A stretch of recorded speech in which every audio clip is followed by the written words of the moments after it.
Тэгээ Европын нэг 10-аад улсаар явж байгаа. Тэр үед бол Монгол гэж сонсоод хүмүүс бүр ингэ биширдэг байсан. Тэр Африкийн дээр омгийн хүмүүс хоолой яа гэж байгаа юм юу тэр гэгэрх юу тэр юм үзмэс байхгүй шүү дээ. Тэгэхээр хойд айлны асуудал яригадаад ингээд эрх чөлөөгөө боолгуулах, хариулах ийм юу байсан яригдчихсэн. Тэгээд энэ асуудлууд нас юу болж байна? олон түн бомон өвчтөг юм. Энэ чинь 200 гаруй өвчин гэдэг чинь. Одоо энэ аутизм. Масур гэж юм байт юм байна. За тэгэл тэрнээс хойш ерөөхдөө хулгайлдаг болсон. Хүнтэй танилцсан гэж амар аюултай. Тэр нь хүнтэй танилцахыг маш боломжтой байгаасаа гэж хүмүүс үздэг байхгүй. Хамаагүй хүнтэй танилцаг байсан дээр.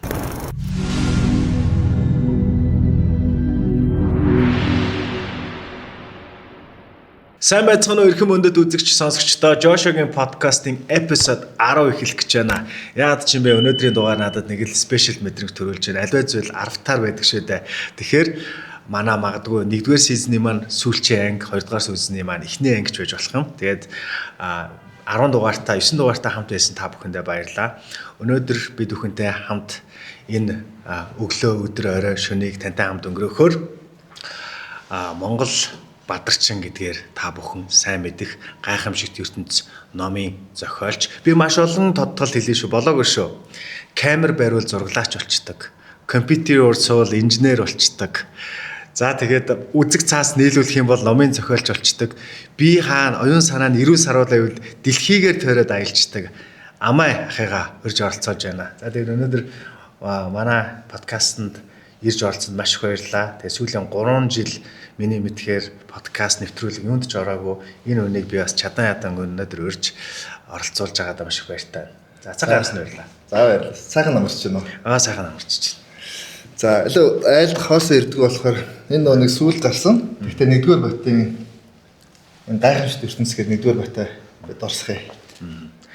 За гайхамшигт ертөнц 1-р ботыг бол би уншиж байсан. Гэхдээ энэ илүү гоё 14 жилийн өмнө уншиж ирсэн байна. Тэгээд илүү гоё өргөн хүрээнд болцсон юм шиг байна. Жижигвтер нэг юм ном байсан. Тэгээд маш гоё ном. Би одоо таны хоёлаа ярина. Маш олон хоёуланд ярих зүйлүүд байгаа номтой холбоотой. Тэгээд шинжлэгдээд ингээ гарцсан биш. Манай гайхамшигт ертөнцийг уншиж ирсэн хүмүүс ч гэсэн дахиад уншиж болох юм байна. Битүүрээ сая наашаа ирж байхдаа ярилцаад явж ирсэн. Илүү уншихад смут болсон. Тэгээд тухайн үед нэг аяллаа үед биччихсэн болохоор тэр нөгөө дутуу орсон мэдээллүүдээ үүсгээд бүр илүү гоё дэлгэрэнгүй агуулгын хувьд бол илүү гоё дэлгэрэнгүй болсон юм байлаа шүү манайхаа. За тэгээд ярих юм их байна ах маань тэгээд сүүлийн үедэд юу хийж амьдарч байна, сонь сайхан юу байна.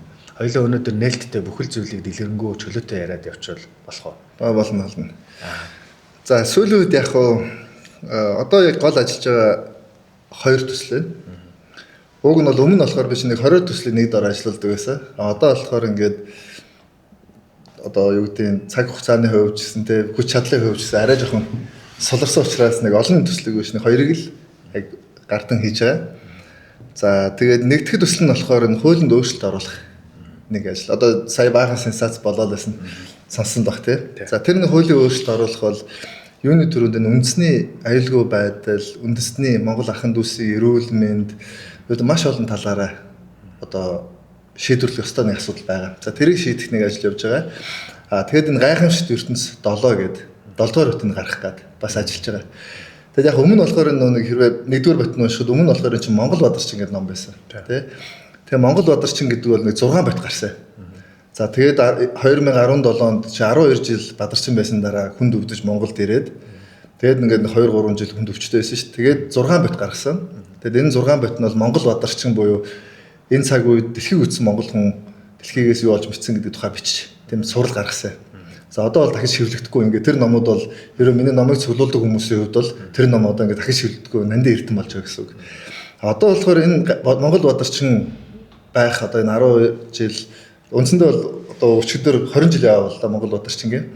Тэр энэ 20 жил цуглуулсан мэдлэгээ энэ гайхамшигт ертөнц гэдэг энэ сурал олгоод оруулж байгаа. Тэгэхээр одоо гайхамшигт ертөнц 1-р бод тэгээд одоо 7-р бот нь гарах гээд ажиллаж байгаа. Аялалтай холбоотой хадл явдлууд зөндөө болж ирсэн баха. Гэтэ бид нэр өнөөдөр аяллаа яриаг бол аль болох багасгаад бас таны дотоод сэтгэл зүй болон одоо энэ сүүлийн үед болоод байгаа явдлуудаас ярилцвал илүү хүмүүс сонирхолтой байх болов уу гэж бодож байна. Аялын талаараа зөндөө олон подкастуудаар нэвтрүүлгүүдээр ах маань бол ярьсан баха. Гэхдээ энэ донд бас дурддагдаагүй өнгөрөөсөн байж магадгүй ганц нэг асуултууд ChatGPT тэгээ нийлээд би битээр гаргасан.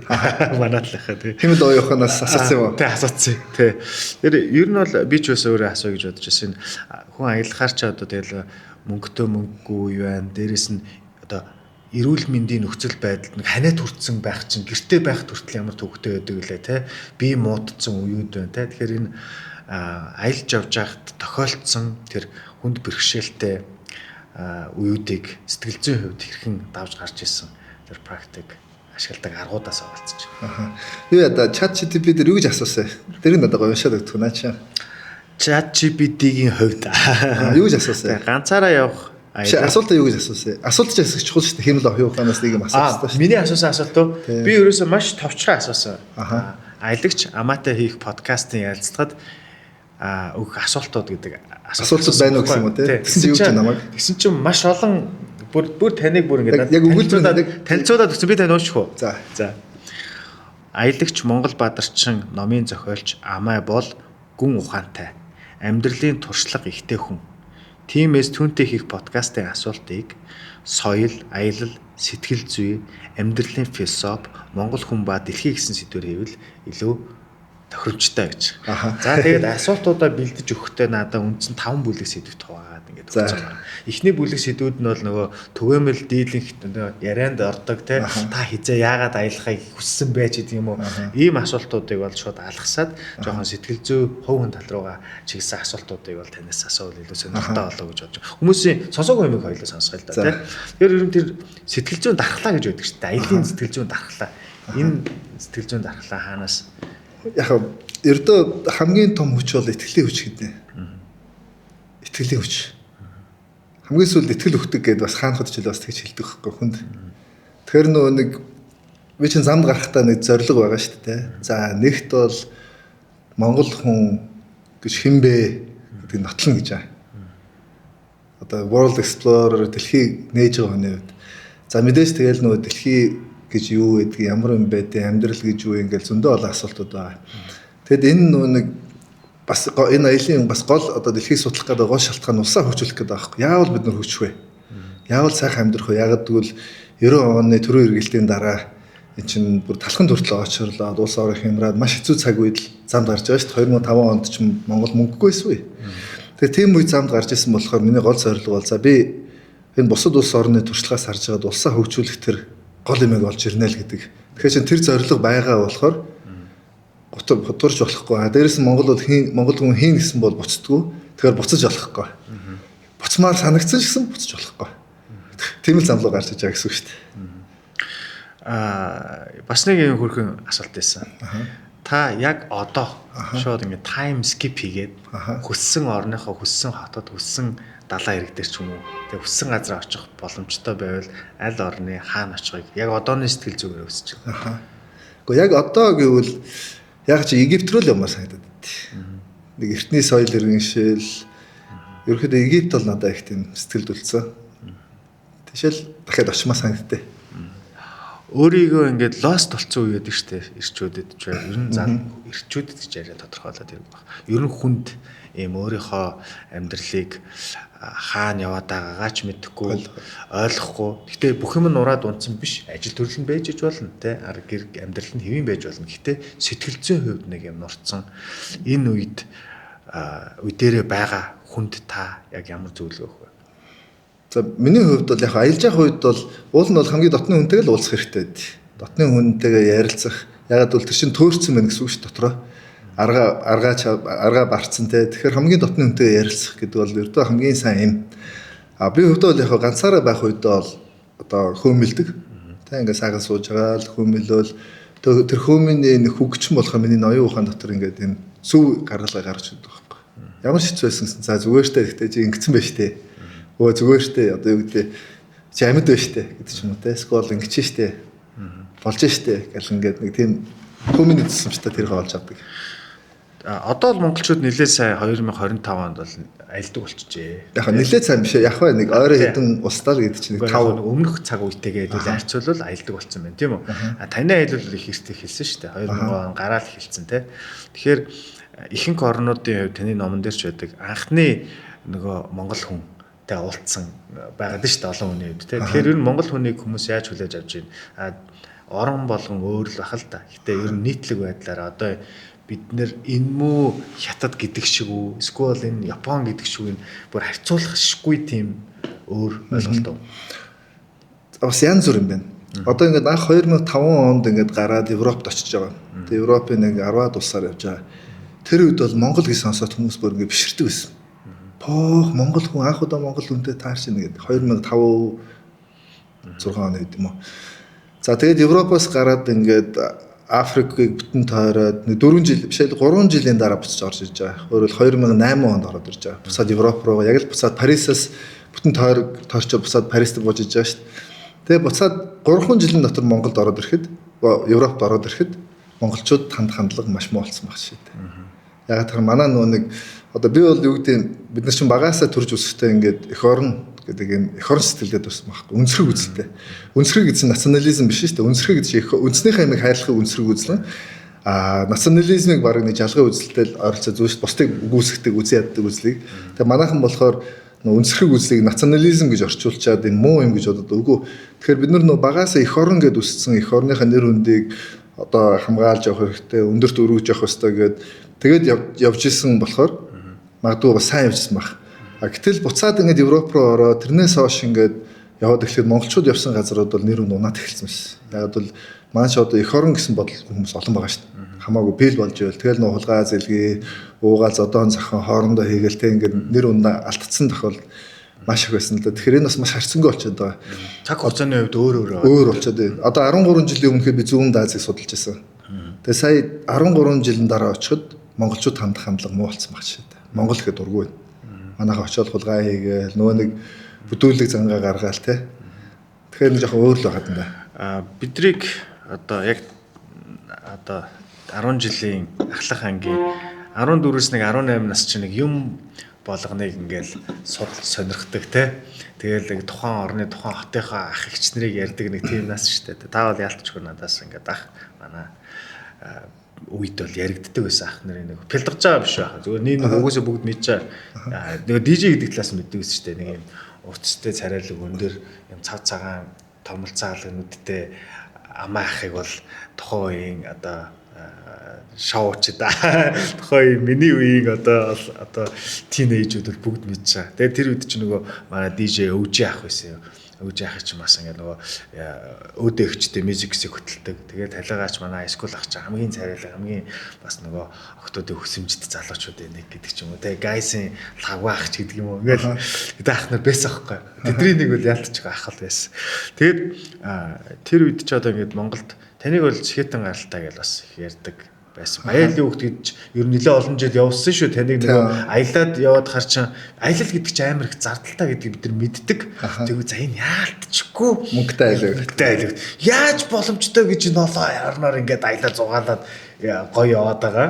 Тэгээд чинь нөгөө хөгжмийн нэвтрүүлгүүдээс таныг ингээд нэг юм юунууд төр явдаг. За амаа тэр орон тэгээ явж ийн мовж ийн гэл. Тэр одоо хөгжилтөө тэр Монголд бол таны ингээд нэр хүнд карьер бүхэл юм эхэлсэн байсан шүү дээ. Тэгж яага бүгдийг нь хаяад явах оролцсон. Юу гинт одоо таны зүгт яг л надчил нэгт нөгөө нэг би чинь зорилго тавьсан байгаа шүү дээ. Юм үсэх гэдэг. Одоо 99 онд чинь 20-той байхдаа да би нэг хүн хаалгаанд ороод хөлтөнд орж тагсан байхгүй. 3 сар ингээд уушгины хаалгаанд аппаратаар дэстэ бүр амар юм үтсэн. Тэгэл 3 сарын хугацаанд өрдөө би яаж амьдраад байна гэдэг нэг бодох хугацаа сэвтэртэй. Тэгэл тэр хугацаанд би ерөөсөө амьдралыг бүрэн мэдэрнэ. Бүрэн гэдэг амьдралыг яг амьдрна гэдэг тийм зорилго тавьсан байгаа байхгүй. Тэгэл одоо эрэ анзаарч байгаа бол ингээл юм солигдол байгаа. Одоо шил нэг мэдсэн жил хөгжмийн продюсер гээл хөгжим зохиогоо CD гаргаал те. За нэг мэдсэн чинь party promoter гээл Монгол соёлын арга хэмжээ зохион байгуулдаг болол. Нэг мэдсэн чинь аялагч болол. нэг мэдсэн чинь хичээл заадаг багш болоод нэг мэдсэн чинь ном бичдэг зохиолч болсон. Англи хэл заасан юм жишээ. Үгүй зүгээр нь одоо энэ амьдралын couch mike-ийн life coach гэсэн тухай одоо life coach гэр амар төгөөл ойлголт шүү дээ. Тэр үед бол яг тэр үед их үтсэн хүн болохоор нэг сургуульд нэр ингээд амьдрал ийм байдээ шүү, тийм байдээ шүү, энэ яс юм шүү гэд. Тэгэл нэг мэдсэн чинь олон улсын харилцааны юм хийгээл, нэг мэдсэн судалгааны юм хийгээл, тэг нэг мэдсэн чинь хоригдоол ингээл тэг чинь ерөөс амьдралын бүх юм нэг мэдсэн хөдөө гэрт амьдрал ингээл амьдралын бүгднгээр нь үзрээд байгаа хэрэг. Та өөрийгөө юу гэж тодорхойлох вэ? Таныг хэн гэж тодорхойлж болох юм бид нар? Яг гадны хүмүүс бол би цаг хугацаагаар айлах шиг дээ. Яагаад юу гэсэн үг вэ? Яг одоо ингээд хүмүүн гэдэг амтны амьдралын их үүсвэрийн газруудаас ахвал хамгийн өндөр хөгжил хүн хаашаа яаж яваад байгааг би одоо энэ аян замын хугацаанд би хараад байгаа байхгүй. Одоо энэ омогт чулуугаар ингээд жадмад барьсан омгийнхэн дунд ингээд байж ах шишээ дээ. Гэтэл нэг явж иж бол нэг мэдсэн чинь хамгийн орчин үеийн одоо Нью-Йорк хотын Манхэттны юунд амьдарч ах шишээ дээ. Дэлхийн хүмүүс ч одоо янз янзын хөгжилтэй байгаа шүү дээ. Цаг хугацаагаар тэнгууд л энэ цаг хугацаагаар ингээд аялаад ахаар Монгол одоо хаана байгаа юм бэ гэдгийг нь олж харна шүү дээ. Бид нар одоо хөгжлийн энэ шатан дээр байгаа юм байна. Бид нар хаана вэ? Яг бид нар бол аль тооллоор гэдэгээс өөр тооллууд байна. Одоо суурин соёл иргэний тооллоор бол бид нар нэг Америкийн 1950 онд явж байна. Одоо Америк 2025 онд явж байна шүү дээ. Бид нар 1950 онд явж байна. Америкээр ярих юм бол суурин соёл иргэн шүү дээ. За Японоор явах юм бол бид нар нэг юу гэдэг нь 30 40 онд ч юм уу те Японоос хоцорч явж байгаа шүү дээ. Яг хүмүүн гэдэг амтнаар ярих юм бол тэд нар манай өнгөрсөн одоо юу гэдэг өнгөрсөн үед явж бүр дээр үед явж байгаа гэж. Тий, тэд нэр одоо ойлгох гал явж шүү дээ. Амьдралыг ойлгох гал дөнгөж одоо яг одоо хүмүүн гэдэг амтны хөгжлийн нэг юм шат байгаа да тий. Одоо нэгдүгээр хэрэгцээ бол агаар. Тэгэхээр хүн агааргүй бол юу нэр эд огшил карьер одоо өөрийгөө хөгжүүлэх аял байхгүй шүү дээ. За тэгвэл хоёрдугаар шат бол хоол унд идж уух юм тий. Тэр Африкийн дээр омгийн хүмүүс хоолоо яая гэж байгаа хүн юу тэр гэгэрэх юу тэр юм үзмэс байхгүй шүү дээ. Тэгэхээр бид нар бол 1-2 дугаар шат бол одоо бол асуудал бол байхгүй. Монголд бол одоо өнөөдөр зөв хоолгүй байсан ч гэсэн зах дээр зөв ингээд яснууд байгаад тэрийг чанаад итгэл хоол байгаа. Монголд бол одоо л өснө гэсэн юм байхгүй. Тэгэхээр Монголд 1-2 дугаар шат бол асуудал бол байхгүй. Монгол одоо хөгжлөөр бол өнгөж 3 дугаар шатн дээр л явж байгаа шүү дээ. Материалыг буюу эд, хогш, эд үзэж бид нар нөгөө нүүдлийн соёл иргэншлээс суурин л шилжээд тэгээ суурин соёл иргэншлээ 1000 баг 2000 гаруй жилиг бид нар одоо сүүлийн нэг 45 50 оноос суурин руу шилжсэн гэхээр сүүлийн нэг 70 жил ингээд барууны одоо суурин соёл иргэншлээ 2000 жилиг бид нар дөнгөж 70 жил ингээд үзэж туулж байгаа. Капиталист болж эхэллээ. Тэгэхээр яг материалыг үзчихээс бид нар цаашаа явна л да. Гэтэл одоо хүмүүн гэдэг амтан чинь энэ одоо амьсгалах, идэж уух материал буюу эд хогшлын шунал гэдэг ч юм уу те. Тэрний хоосон чанарыг ойлгосон хүмүүс, тэр материалыг хэрэглээд үзсэн хүмүүс дараагийн шат руу өөрийгөө хөгжүүлэх шат руу орно шүү дээ. Тэ? Одоо Будда багш гэдэг Сидарта багш чинь бол Будда багш чинь энэ алтан аяг байна уу, модон аяг байна уу түрүүнд хамаагүй шүү дээ. Тэртээ тэргүй ханхүү тасаг амьдарсан. Тэгэхээр тэр материалыг шатнд бол байхгүй байхгүй. Тэрэн дээр ингэж одоогийн Монголд байгаа хүмүүс шиг 20-30 жилийн үр зээлэнд ороод сквал ингээд хамаг мөнгөө хүнд гой харах гэж тэр хүн байхгүй шүү. Тэгэхээр тэр хүн чинь дараагийн шат хөгжих боломж байгаа даа. Тэгээ бид нар одоо 3 дугаар шатн дээр ингээд нийтээр бол 3 дугаар шатн дээр байгаа. Энэ эд тогшил цуглуулаад нэг юм үзээд юм чи арахгүй шин буруу биш. Зүгээр л энэ шат байхгүй хөгжлийн. Энэний дараа одоо боловсрах тэг өөрийгөө хөгжүүлэх одоо манайхан энэ шат 4 дугаар шат руу бид нар орж байгаа ялгаа нь одоо яаж мэдгэж байгаа гэхээр энэ номын баяр гэж болдог. Хичээл бол 2 удаа болдог. Тэгээ би номын баяр нийт 15 жилийн түүхийн би ингээд мэдж байгаа байхгүй. Тэгэхэд 2010 оны үед номын баяр дээр 11 онд л номын баяр дээр хүмүүс хэр цугладаг байсан бэлээ. Одоо яаж цуглаж байна? Одоо бол хүмүүс ингээд юм олж мэдхийг уншихыг тэ өөрийгөө хөгжүүлэхийг яг бол Facebook ингээд дүрс гаргахаас хүн хөгжихгүй шүү дээ. Тархинд оруулаад гаргаж байгаа.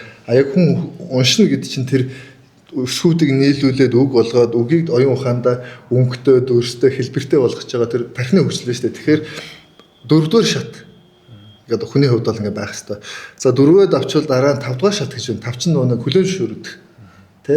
Тэгэхээр бид нэр аль шатн дээр байна гэж 3 дугаар шат гэсэн нүгэж материалыг бааз одоо бид нэр юун дээр том хөгжил ярих одоо эхлээд байрны асуудлаа шийдэх хэрэгтэй. Тэ? Тэгэхээр нутаанаас алах хэрэгтэй. Энэ жоохон шатн дээр л явж байгаа. Сүүлийн үед бол нэлээд нууцлаг амьдралаар амьдраад байсан нөгөө пабликийн хувьд бол тий. Тэгэд маш их асуултууд байсан л да. Хаана байгаа бол гэдэг ч юм уу те биеийн гайгүй байгаа ч гэдэг юм уу те сүүлд бол одоо олонний юм нууц биш учраас би өнөөдөр чөлөөтэй асуугаад явчих гэж бодож байгаа шүү те нэг хойд айлны асуудал яригадаад ингээд эрх чөлөөгөө боолгуулах хариулах ийм юу байсан яригдчихсэн тэгээд энэ асуудлууд нь бас юу болж байна гэдэг за яг биений хувьд бол амны бэлгээс ачтын бэлгэвч сайн байгаа. Гэхдээ яг мэдээж энэ 12 жил ийм хүнд замыг туусан, маш их өвдөж шаналсан те. Тэгээд хичнээн хаалгаанд орсон. Ердөө ингээд би ингээд хувцас тайлахад бол ердөө ингээд бөөн сорин донд байдаг байхгүй. Тэгээд тэр нь би юу гэж бодож байгаа хэрэг угаасаа ганц амьдрал одоо энэ амьдралыг бол бүрэн эдлэхэд, бүрэн мэдрэхэд бол бүх юм золиосон. Тэгээд юунаас яахгүй явсан. Тэгээд тэр хэмжээгээр мэдээж одоо биед бол маш их би зөвхөн биед биш сэтгэл санаанд оюун ухааны маш их хэмжээний хохирол авсан. Тэгэхдээ угаасаа багнаасаа бадарчин болно энэ ертөнцийг таньж мэдхийн тулд ертөнцийн бүх сайн мууг таньж мэдэх хэрэг гарсан. Тэгэхээр тэр утгаараа бол яг л тулах хэвээр замаа тулаад явж байгаа гэж бодож байгаа. За миний зорж байгаа зүйл юу гэхээр би судлаач юм. Тэгээ би ямар нэг юмыг маш нухацтай нэг бүршин судалж байгаа. За тэгээд ялангуяа хүнд өвдсөн цагаас хойш одоо ийм хэрэгтэй болсон. За ихэнх тохиолдолд Монголд байгаа юмуд бол байгалийн юм бол байхгүй. Дандаа гаднаас өндөр үнээр авч экспортлж авдаг. За тэр үнийг нь хүмүүс өөрсдөө төлдөг. Аль эсвэл одоо эрүүл мэндийн даатгалаас төлдөг. Яг тухайн хүн төлөөгүй юм шиг боловч үнээрээ Монгол ус төлж байгаа. Одоо бидний энэ эмнэлэг сургууль барих мөнгийг бид нэр энэ үнэтэй юм зараад байгаа байхгүй. За тэгээд өвдөж ихсээс хойш би илүү их судалж өөрөө нөө надад ч ингээд одоо ч ингээд чамдаа ингээд сууж байгаад би өвдөл ягнаал байж байгаа. Тэгэхээр ингээд яг удаан хугацаанд хүн өвдчихөөр ингээд нэг бодлын тоохоо болчдөг боловч энэ маш их зовёртой. За тэгээд энэ зовёр дунд байж байхдаа би ингээд ардын ургамлуудыг эмүүдийг судалж байна шүү дээ. Надаа ямар нь илүү тохиромжтой юм бэ гэдэг. За тэгээд 9 салаад гэдэг юм ургамл. За энэ бол 5 салаад бие гэдгээ 9 салаад сэтгэл эдгэн гэдэг нэг тийм үг байдаг. За энэ ургамл бол надад бол маш сайн зөгч байна. За энэ яаж юм гэхээр энэ архаг өвдөлт гэдэг юмыг одоо архаг өвдөлт гэж ямар өвдөлт байдаг вэ гэхээр энэ морфин гэдэг бас мансуурлах өсөл дэ тарихад өвчин намдахгүй. Тийм өвдөлтийг хүртэл мэдэрдэг. Тийм зовлон шанал донд би одоо ингээд өдөр тутам амьдэрдэг байхгүй. За тэгэхээр энэ ургамал 9 салаад гэдэг ургамал миний энэ өвчнийг намжааж өгч байна. Өвчнийг намжаажж би энэ амьдрал жирийн хүн шиг амьдрах боломж гарч байна. Хэдийгээр миний бөөр ажиллагаагүй болоод гадны бөөр суулгасан ч гэсэн бөөрнөөс гадна миний зүрх муу байна, уушиг муу байна гэх нэг маш олон эрхтүүд гэмтсэн байгаа шүү дээ. Тэгээ тэр өвчнийг намжаахад нэг тусалж байна. Хоёрт миний том асуудал юу гэхээр олон жил болж байгаа. Энэ чинь нөгөө нэг нойр хоолой явж байгаа шүү дээ. Нойргуудл гэдэг цовлон байна. Энэ инсомниа гэдэг олон хэлээр бол тий.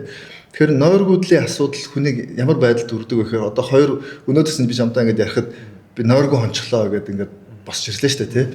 Тэгэд энэ байдал чинь олон өдөр олон жил үргэлжлэхээр хүний оюун сэтгэл санаа бие махбод ингээд муугар нөлөөлдөг. Гэтэл энэ ургамал миний нойрны асуудлыг шийдэж байна. За тэгэд үүнээс гадна одоо ингээд хүний бие өвдөөр хоол идчихдэг болчдөг. Хоол идэхээ болчдөг. Ердөө өвчтөө хүн хоолноос гарчдаг шүү дээ тий. Зовоороос болоод тэр зовоорыг байхгүй болгоод хоолны зуршлыг сэргээж байна. За тэгээд дээрэс нь энэ ургамлыг судалж байхад эд эсийг сэргээдэг, хор тавдрын эд эсийг дарангуйлдаг ингээд дэлхийн олон улсын судалгаан дээр бол 200 гаруй өвчин эдгээд нотлогдсон байна. Одоогийн байдлаар. За тэгвэл энэ ургамлын тухай илүү тодорхой яриаг гэвэл за одоо ингээд манад байхгүй байсан гэж хэлэх арга байхгүй. Яг бол Чобсон даргын зураг байна. Одоо Facebook дээр амай 9 салаад ардын им гэдэг би пэйж хуудас нээсэн. Тэгээ тэр пэйж хуудсанда энэ ургамалтай холбоотой бүх мэдээлэл, олон улсын мэдээлэл, шинжлэх ухааны мэдээлэл бүгдийг ингэ цуглуулад тавиад байна. Яг гэвэл энэ шинжлэх ухаанчаар хандахгүй зур амны зургаар ярьж болохгүй.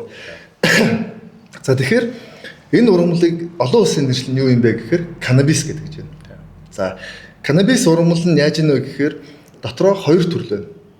За Монголд ургадаг, байгальд энэ ургадаг ургамал нь болохоор хемп гэдэг ургамал байна. Олон улсын нэршил нь шүү дээ. Бид нар бол 9 салаад гэж байна. Юуны алтаа магтаал дээр болохоор аг шарилж гэж байна. Алтаа магтаал дээр энэ ургамлыг өртөлт дурдсан байна шүү дээ. Аг шарилж гэдэг. Тэгээд 9 салаад гэдэг одоо миний пэйж хуудсан дээр болохоор Чобсон дараа 2 офицертай энэ ургамлын тариалангийн талбай өмнө зураг авахулсан байна. Хэрвээ энэ ургамал тийм муу байсан бол Монголын төрийн тэргүүнүүд энэ ургамлын өмнө ингээд зураг авахулах уу? Япон олгоо зураг авахсан байна шүү дээ. Энэ тариалангийн талбай байна гэдэг. За тэгээд канабис гэдэг ургамлыг судалж байгаа. За энэ ямар ургамал, ямар өвчтэй гэсэн чинь энэ ургамал ерөөсөө хүмүүн төрлөختний анх үүссэн цагаас хойш хамт байсан ургамал байна. За одоо Христийн шашны ном зураг бүхэмдэр энд байна. Буддын шашных дээрч байна. Тэ за энэ уран бол эртний одоо дундууд уус энэ зөндөө олон улс орны эрүүл мэндийн юунууд дээр энэ зурагтайгаа хэрэгэл харахтайгаа байна. Өөрөөр хэлбэл хүмүүн гэдэг амьтан үн эртнээс энийг хэрэгжилжсэн нь бол шинжлэх ухааны түүхээр ингээд нотлогдсон байна. За тэгэнгүүт тэгвэл яагаад хоригдсон бэ гэдэг судалнаад байна. За тэгэнгүүт яаж юм гэхээр за хамгийн ихний хориг нь Америк нэгдсэн улсад гарсан байна. Яасан гэхээр энэ ургамал чинь зөвхөн одоо эмийн журмаар биш энэ ургамлаас чинь цаас хийжсэн байна. Одоо Америкийн долларыг одоо ч баг энэ ургамлаар хийж байна. За энэ ургамлаар даав хийдэг байсан байна. Би одоо энэ тэр нэг Лениныг цөлсөн газар очиход Ленин одоо энэ Сибирт цөлсөн шүү дээ. Тэгэхээр тэр гэрт нь ингээд ороход хэрэгжилжсэн юм дотор дандаа энэ ургамлаар хийсэн даав байсан байна. Одоо бидний хэрэглээд байгаа даав биш энэ ургамлаар хийсэн даавгаар бид өмнө хувцалдаг байсан байна. 100 жилийн өмнөх юм ярьж байна л да. За тэгвэл 1917 онд дэлхийд ямар үйл явдал болж байгаа нөхөр нефт гэдэг юм гарч ирээд газрын тос те нефтээс түлш хийж гаргаж байна. Тэгээд нефтээс даав гаргаж сурж байна. За тэгэнгүүт л яаж нэхэр Америкчин нөгөө нэг Америкчин бол үндэсний улс шүү дээ. Америкчин бол корпорац улс. Өөрөөр хэл мөнгөтэй хүмүүс төрийн оройд гараад тэд нар өөрсдөө хэрэгтэй хуулиа гаргадаг. Тэгвэл Америкийн төрд гаргасан одоо нефтийн бизнесийн лобби бүлгийнхэн энэ ургамлыг зах зээлээс гаргахыг зорж байна. Ягаад бол хэрвээ энэ ургамлыг тариалтыг зогсоочих юм бол хүмүүн одоо Америкийн иргэд энэ ургамлаас гаргаж авсан даавыг биш синтетик дааваа хэрэглэх байхгүй. Гэдэг шиг маш олон юм байгаа шүү дээ. Одоо алкогол хэрэглэх. Алкогол нь дараа тэр явчихсан. Энэ дараагийн асуудал. Тэр түүхийн юг ингээ эхний шахалт нь юун дээр үүсэж байгаа нөхөр тэр үеийн хамгийн их хүчтэй том компанид бол нефтийн компаниуд л байгаа шүү дээ. Бензин гаргаж ирээд тэд нэр анх энэ лобби хийгээд энийг хориглох үл Америкт гарсан байна. Монголд бол байгаа шүү дээ. Монгол манай өгшчүүл ганс нэрж байгаа. Ягаад гэвэл сигарет табак тамхи бол 40-50 оноос яг зөвлөлтөөс албан ёсоор орж ирсэн байдаг байхгүй. Манай эмээ хүртэл ярьдаг ингээд бид нар өмнө ийм табак тамхи татдаггүй байсан юм аа. Табак гэдэг одоогийн сигарет гэж яриад байгаа шүү дээ. Тэгээ зөвлөлтүүд бид нарт оруулж иж зарахтаа уудан дотор ийм төмөр бөгж эмэг мэмэг хийж тэгээ нэг хүмүүс чинь тэр эмэг бөгжийг авахын тулд энэ табак авч татж үздэг байсан юм аа. Тэгэхээр энэ байхгүйсэн. Тэгэхээр табак навч бол байхгүйсэн байна. За тэгээ бид нар энэ хэрэгжилжсэн ургамал бол тийч ингээд анх Америкт хоригдож байна. За дараагийн үйл явдал юу болж байна гэхээр дэлхийн 2 дугаар дайны дараа дэлхийд энэ дайны дараах юм травма гэх юм одоо дайны дараах сэтгэл санааны хямрал гэж юм байна. Одоо дэлхийд дахина Америк дайнд ороогүй ч гэсэн дайнд дотны хүн алдсан олон хүмүүс байгаа. Тэгээд өвч шаналж байгаа хүмүүс байгаа. Тэгээд тэр хүмүүсийн дунд энэ мансууруулах зүйлсийн энэ тахал гэдэг юм болсон юм байна. Одоо энэ мансууруулах зүйлс ч одоо маш олон юм байгаа шүү дээ. Одоо маш олон төрөл байгаа. За тэгвэл тэр дотор энэ ургамлаас байгаа. Тэгээд тэнгууд дэлхийн 2 дугаар дайны дараа Нэгдсэн үндэсний байгууллага хуралдаад 1961 онд одоо энэ бүх юм яг тодорхой ярих хэрэгтэй. 1961 онд Нэгдсэн үндэсний байгууллага сэтгцэд нөлөөд бодисын тухай нэгдсэн конвенц гэдэг юм баталж байна. Конвенц гэдэг нь бол одоо тохирж байна гэсэн үг л дээ. Тэгэл тэр конвенцэд улс орнууд нэгдэх нь Америк нэгдэж байна, Зөвлөлт холбоот улс нэгдэж байна. Одоо ямар улс чинь те нэг 50 60 улс нэгдэж байна да. Монгол нэгдэхгүй байна. Зөвлөлт улс нэгдэчихэд байхад бид нар нэгдэхгүй ш тэр нь ягаад? Уул нь бол бидний дагаал нэгтнэ гэж хүмүүс ойлгож байгаа ш тэгэхгүй ш. За тэгээд 61 оны конвенцэнд яаж юм гэхээр тийч бүх боцуудыг оруулж байна. Одоо 20 та боцууд байгаа ш аюултай. Одоо херен мэрэнч мод одоо опиум ч ороод эхлэн ш тэ 20 та юм чи аюултай юм чин тэ хүмүүс ингээд дэлхийн 2 дугаар дайны дараа чи ингээд тахал болоод айл гэрүү самраад бөө юм болж байгаа. Тэгээд 61 хэсэг Америк чинь бүр живээ өстэй. Тийм. Тэнгууд юу яах юм бэ? Бас нэг юм дутуу өнгөрөөсөн байна. За тэгсэн чинь 17 оноос хойш энийг хориглон 17 оноос хойш хоригдсны дараахан Америкт ямар үйл явдал болж байна гэхээр спиртийн тахал болж байна. Өөрөөр энэ ургамал чинь ямар хүмүүс хэрэглэдэг байсан бэ гэхээр өвдөлтөө намжаах, альчаалаа тайлах, тайвшрах те ингээд энэ төрлөөр хэрэгжилжсэн хүмүүсийг хориглохоор хүмүүс спиртэнд орж байна. Спиртийн тахал эхэлж байна. Яг гэвэл мансуурал гэдэг зүйл бол гэмт хэрэг биш ээ. Мансуурал бол хүмүүн гэдэг амьтан үн эртнээс мансуурал бол байсан. Мансуурах нойрондоо юулаад гэдэг байна штэ. Мандаж дуун төрлөө штэ. Тэгэхээр мансуурал бол гэмт хэрэг биш. Гэхдээ ямар төрлийн мансуурал байна гэдэг нь чухал байгаа даа. Гэтэл хүмүүс энэ ургамлыг Америкт хоригчингууд хүмүүс спирт рүү тахал спиртээр ямар нэг хэмжээр одоо стрессээ бухимлаа тайлмалах гэдэг ингэжэнгууд Америкт хуурай хөл гэж гарч иж байна. Тэ одоо спиртийг зогсоохгүй энэ бол өөрөөр нэг жирийн арай нэг аюул багтаагийн хоригчингууд бүр аюултай спиртийн ингээд тахал болоод за тэгээд хөрөө хууль гаргасан чинь гэмт хэрэг маф гэдэг юм. Нууцаар зараад эхэлсэн шүү. Тийм. Одоо Америкийн бүх мафууд ердөө тэрүүгээр санхүүжсэн шүү дээ. Яг бол хүний донг тэгж шууд зогсоох боломж байхгүй. Хүн дондцсон хүн бол тэрийг яаж ч аргаар олно. Бүр улам мафийг дэмжээ санхүүжүүлэлт болцсон шүү дээ. Тэр алкоголыг хордогч бол Америкт бол яг. Тийм. Тэнгууд тэд нар ойлгож байна. За бид нар энэ донг хоригсноор хүний донг хоригж эмчилнө гэхээс донг хоригж болдгоо юм байна. Хориглонгууд эн чинь өөр төрлийн дон ч юм уу бүр гинт хэрэг шийдтэй болд юм байна. За тэгээд дайн болж байна. Дайны дараа дэлхийд дахин 8 асуурлын тахал болж байна.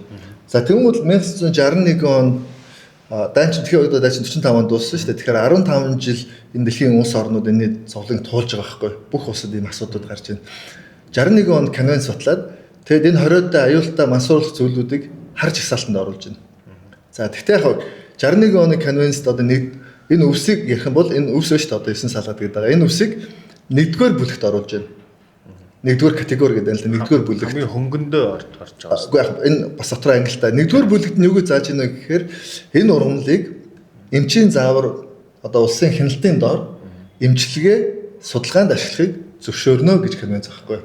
Энэ шууд хоригдно цааснаа шорон тийнэ гэдэг конвенц биш байхгүй. Нэгдүгээр бүлэгт оруулаад гэхдээ 61 оны 4-р конвенц бүлэг гэж байна. Одоо чи 1 2 3 4 гээд тусдан зааж өгөөд алийг нь эмчилгээнд ашиглахын, алийг нь хориглохын, алийг нь яахын гэдэг ингээд чинь бүхэн нарийн хууль хэмжээ нарийн багслаа шүү дээ. За тэгээд 4-р бүлэгт нь юу гэж зааж ийнэ гэхээр энэ ургамлыг 20-д жагсаалтанд оруулж байна. Өөрөөр хэлбэл энэ конвенц нэгдсэн 61 оны конвенц нэгдсэн улс болгон канабис одоо гэж яриад байгаа энэ ургамлыг хэрэглэсэн хүнийг хуулийн хариуцлага нэ. Эрүүгийн хуулийн хариуцлага. За 61 он тийм л. Хоёулаа жоохон наашин татъя. За тэгсэн чинь 61 онд тийм 61 онд ингээд хоёр бүлэгт оруулчлаа шүү дээ тий. Аль алингаар нь конвенцээр хэрэгж болохоор 10 жилийн дараа 1971 онд дахиад нэгдсэн үндэсний байгууллагын сэцэд нөлөөд бодсон тухай конвенц хуралдаж байна. Одоо нөгөө зөндөө олон улс орнууд нэгдсэн байгаа шүү дээ. Яг бол энэ асуудал болчиход байна. Манад магадгүй асуудал биш үтэл хажуугийн улсад нь асуудал болоод тэр нь манад ороод ирнэ шүү дээ. Тэр бид нар хуулинд өөрсдөө оруулахын тулд энэ конвенц нэгдээд тэгээд энэ конвенцийн дагуу одоо хяналт мэналт хуулийн асуудлыг шийдэж эхэлж байна. За 71 оны конвенц нь ямар конвенц вэ гэхээр мансууруулах утсан тухай конвенц байхгүй. 61 он нь болохоор байгалаараа байгаа зүйлийг хэрхэн зохицуулах гэдэг конвенц 61 он. А 71 он нь болохоор энэ боц одоо энэ ургамлаас ч юм уу энэ янз бүрийн зүйлүүдээс мансууруулах боц гаргаж явж байна. Тусгай лабораторид тий зөвхөн тэр мансуурдаг боцыг нь гаргаад мансууруулах. Тэгэхээр 71 онд болохоор мансууруулах боцтой зохицуулах конвенцэд энэ канабис ургамал дотор байдаг одоо энэ тетра гидро THC гэдэг нь л да. THC гэдэг боцыг нь 2-р бүлэгт оруулж байна. Бас хориотой.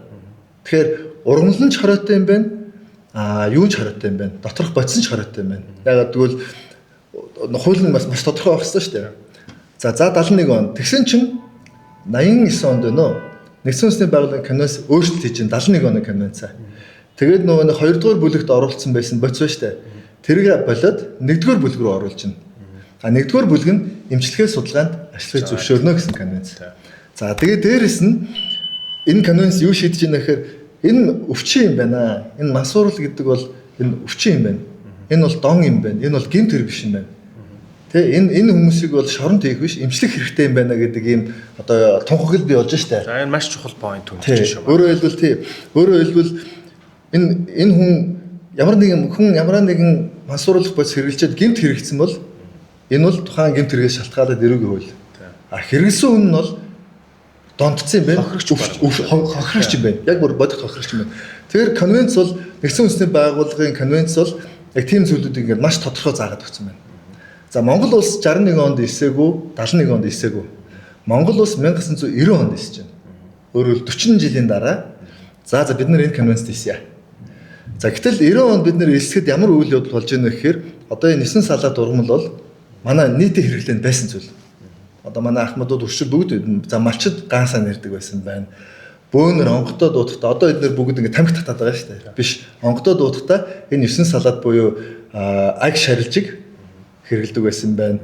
За тэгээд янз нэг энэ тан хийдэн штэ. Одоо өвчин намдаах зөндөө олон хүмүүс одоо хорт март өвчтөн хүмүүсийн хэрэгэлдэг байсан байгаа байхгүй хөшөл ярьж штэ.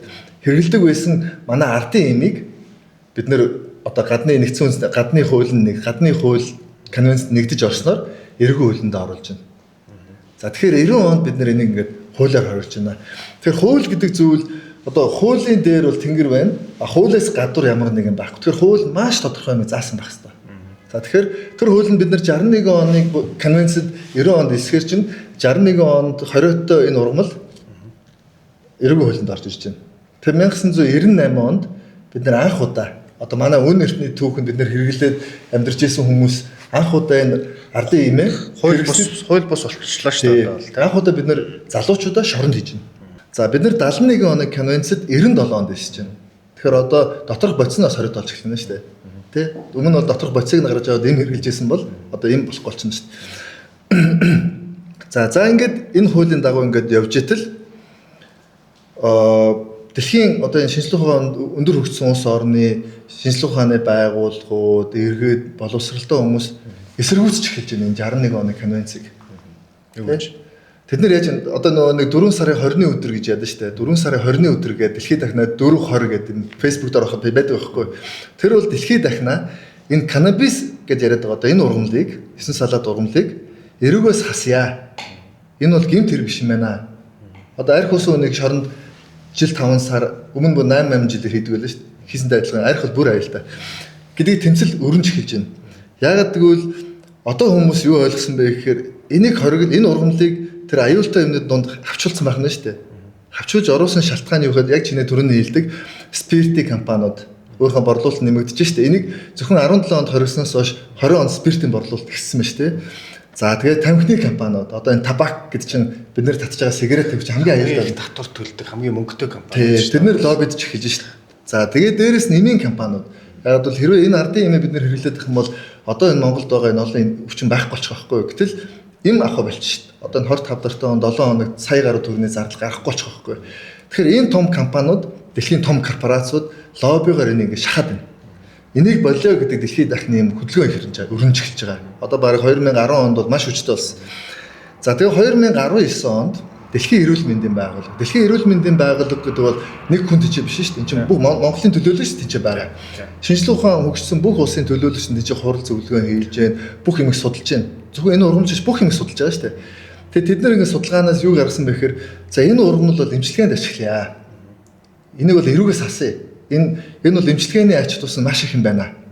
Тэгээд энийг ашиглая гэдэг энэ зөвлөмжийг нэгдсэн үндэсний байгууллагаар дэвшүүлж байна. Тэгэхээр дэлхийн эрүүл мэндийн байгууллага нүүб гэдэг бол тусдаа хоёр байгууллага шүү дээ. Тэгэхээр дэлхийн эрүүл мэндтэй холбоотой хамгийн их шинжилгээ судалгаа хийдэг байгууллага дэлхийн нэгдсэн үндэсний байгууллага руу тэр бусад хэроин мөрөөнийг зөвшөөрөе гэж хэлэхгүй байгаа байхгүй юу? Зүгээр л энэ ургамал канабис гэдэг энэ ургамлыг 61 оны тэр 20-д жагсаалтаас гаргая.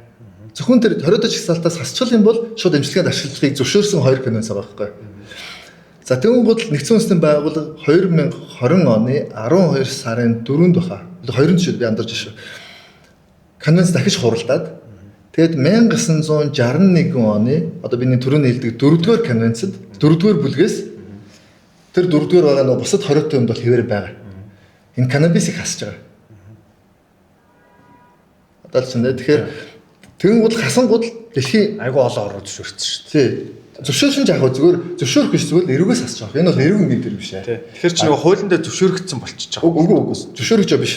Одоо тэгвэл дахиад конвенц харна шүү дээ. За тэгвэл 61 оны конвенц чинь юу гэж өгнө гэхээр 4-р жагсаалтанд 20-т 1-р жагсаалтанд хяналтын доор эмчилгээ судалгаанд ашиглахыг зөвшөөрнө гэдэг конвенц байна. Тэгэхээр зүгээр хэрэглээ гэсэн үг. Шууд зөвшөөрөх бол биш шүү дээ. Тэгэхээр хяналтын доор бичгтээ хэрэгж мэрлээдэг гэдэг байна тийм. Хяналтын доор эмчилгээ судалгаанд хийхийг зөвшөөрнө гэдэг нь энэ өвчтөе хүмүүс хэрэгтэй зүйл байна гэдгийг л баталж байгаа.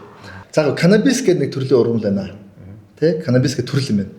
За энэ дотроо хоёр өөр төрлөөд юм байна. Дотроо адилхан канабис гэхдээ хоёр өөр. Нэг нь болохоор хемп гэдэг ургамал юм байна. А нэг нь марихуана юм байна. Тэ? Би бол марихуаныг зөвшөөрөх гэж би ерөөсөө хэлж болохгүй нэ л аюултай.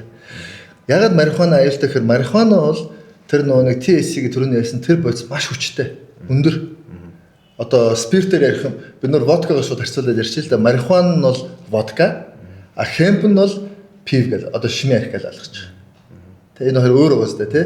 Нэг нь бол маш хүчтэй, нэг нь бол одоо юу гэдэг сул, нэг нь бол маш хүчтэй юм тусгай нар гэрэл бордоогоор гаргаж авсан, нэг нь бол зөвхөн байгальд өөрийн жамаар ургасан.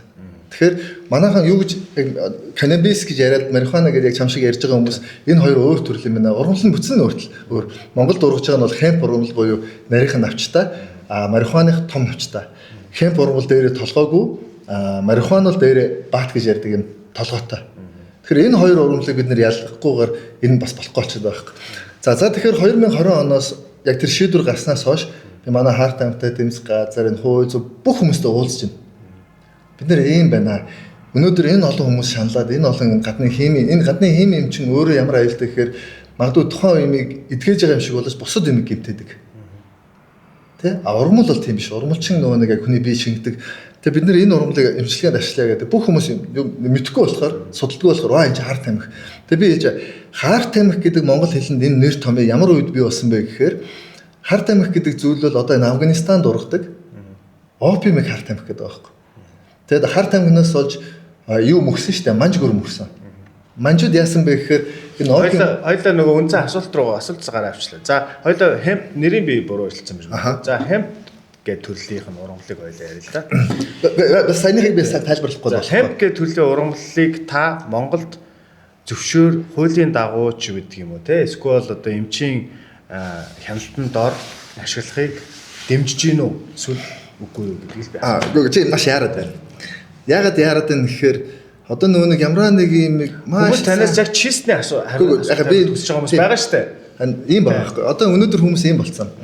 Ингээд Facebook өнгөсөр байгаад шууд гарчгааг нь хараад юм ингээд өгнчдөг. Болно гэж нь болохгүй гэж нь. Одоо миний жишээлбэл би сая чам марихуана хемп гэж хоёр ургамлын ялгаа байдгийг тайлбарлаж өгөхгүй бол гарчгаар харсан энэ харт тамхи сурч байна. Гэтэл би чам харт тамхи гэж монгол хэлэнд харт тамхи гэдэг яагаад монгол хэлэнд байдаг вэ гэхээр энэ нөгөө нэг намуу цэцэг гаргаж авдаг зүйлийг монголчууд харт тамхи гэдэг юм аа. Хэрвээ манай хөгшчүүл ганс нэхээр харт тамхи татчихсан гэж ярихгүй шүү дээ. Тэгчм бол бид нар энэ одоо жишээл шарж ургамал татчихсан үнийг харт тамхи гэж хэлэхгүй шүү дээ. Тэгэхээр харт тамхи гэдэг ямар томьёо бий байсан бэ гэхээр энэ намуу цэцэг одоо Афганд ургадаг намуу цэцэг дотор байдаг тэр опиум гэдэг бацаад байхгүй. Тэр опиум бол мансуур маш хүчтэй мансууруулагч. Тэгээ энийг бид нар харт тамхид байсан байхгүй.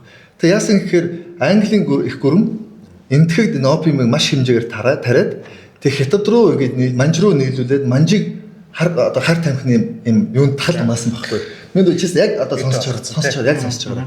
Яг бол энийг анханаас нь зөв ойлгохгүй дүүнер буруу ойлголтоор буруу юм яваад байвал миний ярьж байгаа зүйлийг буруугаар ойлгох гэдэг байна. Тэгэхээр энийг бид нар одоо энийг ойлгож ижил хандлага тогтоохгүй бол буруу ойлголттой болчихвол болохгүй шүү дээ. За тэгэхээр манж гүрэн мөнхөд нөлөөсөн олон шалтгааны нэг бол энэ харт тамхи байхгүй. Яг бол бүгд ингээд харт тамхи дээр нэг кино мөндүүд ш ингээд тэгээд тэр харт тамхи нь манжаас Монголд ирсэн. Одоо чи аав ээжмээ өвөөс асуул хэлнэ. Монголд амьдарч байсан бүх цагааш хятадууд хужаанаар ба штэ тий дандаа хашаанд намуу цэсгээ тариад тэрийг ингэж юм урт юугаар ингээд татаад ингэж мансуурт байсан байхгүй. Бараг 50-60 он хүртэл байсан шүү. Тэгэхээр тэрийг бол харт тамхи гэдэг байгаа байхгүй. Тэгэхээр манай өвөг дээс энэ байглаас хэрэгжилжсэн ургамлыг гадны хүмүүс хурж ирээд харт тамхи гэдэг ингээд буруу нэрлээд эсвэл бид нөө өөрсдөө буруу ойлгоод явцсан байгаа байхгүй. Тийм байгааз. За тэгэхээр энийг харт тамхич мангар олон төрөл байгаа шүү дээ. Тийм. Яг биднэрт мэдэгдэж байгаа хамгийн ихний нэр томьёол бий болсон шалтгаан яг харт тамхич опиумыг яриад байгаа байхгүй. За Монголд болохоор за ингээд 20 оноос хойш би ингээд тэмцэж байна. Ярилцлагад нэр өгч, намайг энэ хууль бусаар ингээд шалгаж малгаж जैन тий. За тэнгууд нэг гэр бүлийн асуудал болсон зовсон. За тэгээд дараагийн асуудал юу болж байна гэхээр намайг баримтлага хийх, ердөө намайг шоронд хийх нэг юм бодлого явж байна. За тэр үнэхээр намайг энэ харт тамхи гэдгээс өөр зорилгоор гэдэг ойлго бас тусдаа ярих асуудал те. Гэхдээ яг ойлоо сэдвээ хаагаад явчих баха. Жамп хийхгүйгээр.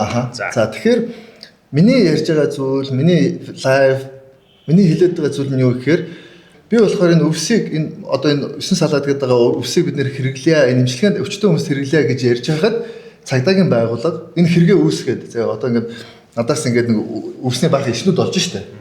Тэнгуудлаа маргааш нь одоо энэ бол манай энэ цагдаагийн ерхий газар яаж ажилладаг маш гэмт хэрэгтэмүүдийн чинь өөрлөсөн байгаа байхгүй хүмүүс хүссэн үнэ шоронд идэг. Тэр ургамал аль ч айлд одоо та студи чинь ургамал ба шүү дээ. Зөв ногоон ишнүүд нь юу тодорхойгүй. Тэнгуул энэ харт тамхич ингээд улс даяар зарлж байна. шүүх шийдвэр гаргаагүй гэмтгүүтэн тогтоодоо. Тийм шүүхээс өмнө эн чинь шинжилгээ гэж байгаа шүү дээ. Шүүх шинжилгээ гэж юм байгаа шүү дээ. Тэр чинь авиж үзэхээр муу юм уу ямар төрлийн ингэж байх хэрэгтэй шүү дээ. Би чинь ягаад надад шинжилгээгээр юм илэрхгүй байна. Миний бид юу ч байхгүй байхад тэдний наваа сулах ёстой шүү дээ. Тэ? Тэгэхэд би хэлж шүү дээ. Гөөгөө би хэрэгэлсэн юм аа. Хэрэг үүсгөөд үгээч ээ. Яг л би энэ хуулийн дагуу нэг шийдчмээр шүү дээ. Тэгэхгүй энэ олон залуучуудаа шорон тэгээд энэ олон өвчтөе хүмүүсээ эдгэж болохоор байтал одоо сүүлийн 3-4 сарын дотор би 2-3 хүн алдчих шүү дээ. Эдгэж болохоор байтал алдчих шүү дээ. Тэгэхээр надад тэмцэх шалтгаан байгаа байхгүй. Тэгээ энэ хэрэгээ би өөрөө үүсгүүлээд би хэрэгэлсэн.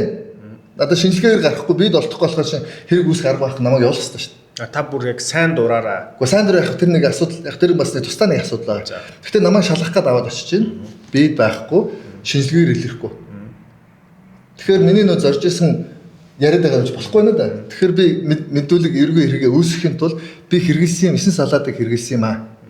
Өчн намдах зорилгоор ямар зорилгоор хэрэгснээс би тайлбарлаад хэлсэн.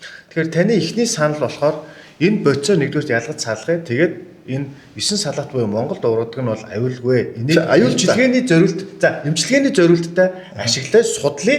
Тэгээд ингээд эмчилгээний зорилттой ашиглая гэж хэлж байгаа санаа мөн үү? Мөн. За тэрнээс ч тэр Америк заргаж байгаа марихуана биш шүү гэж хэлж байна зөө. Энийг болохоор би яагаад ингэж тодруулж сууж яах хэрэг үзэж байна. Энэ ийм байна да. Маш олон бас энэ одоо харт тамхитай холбоотой нэвтрүүлэг подкаст баримт кинонууд байдаг. За энэ Netflix-ээр та бүхэн ороод үзсэн ч болно. Энэ марихуана гэдэг бодисыг одоо Америк зарагддаг нь олон улсад зарагддгийг энэ чинь дотроо бодисны тунгаараач гэдэг юм янз бүр байгаа шүү дээ. Энэ юу гэдэг вэ гэхээр энэ gateway drug гэдэг байгаа байхгүй. Марихуана хэрэглээд дараа нь ийм гоё мэдрэмж авдсан юм байна, ийм гоё байдаг юм байна.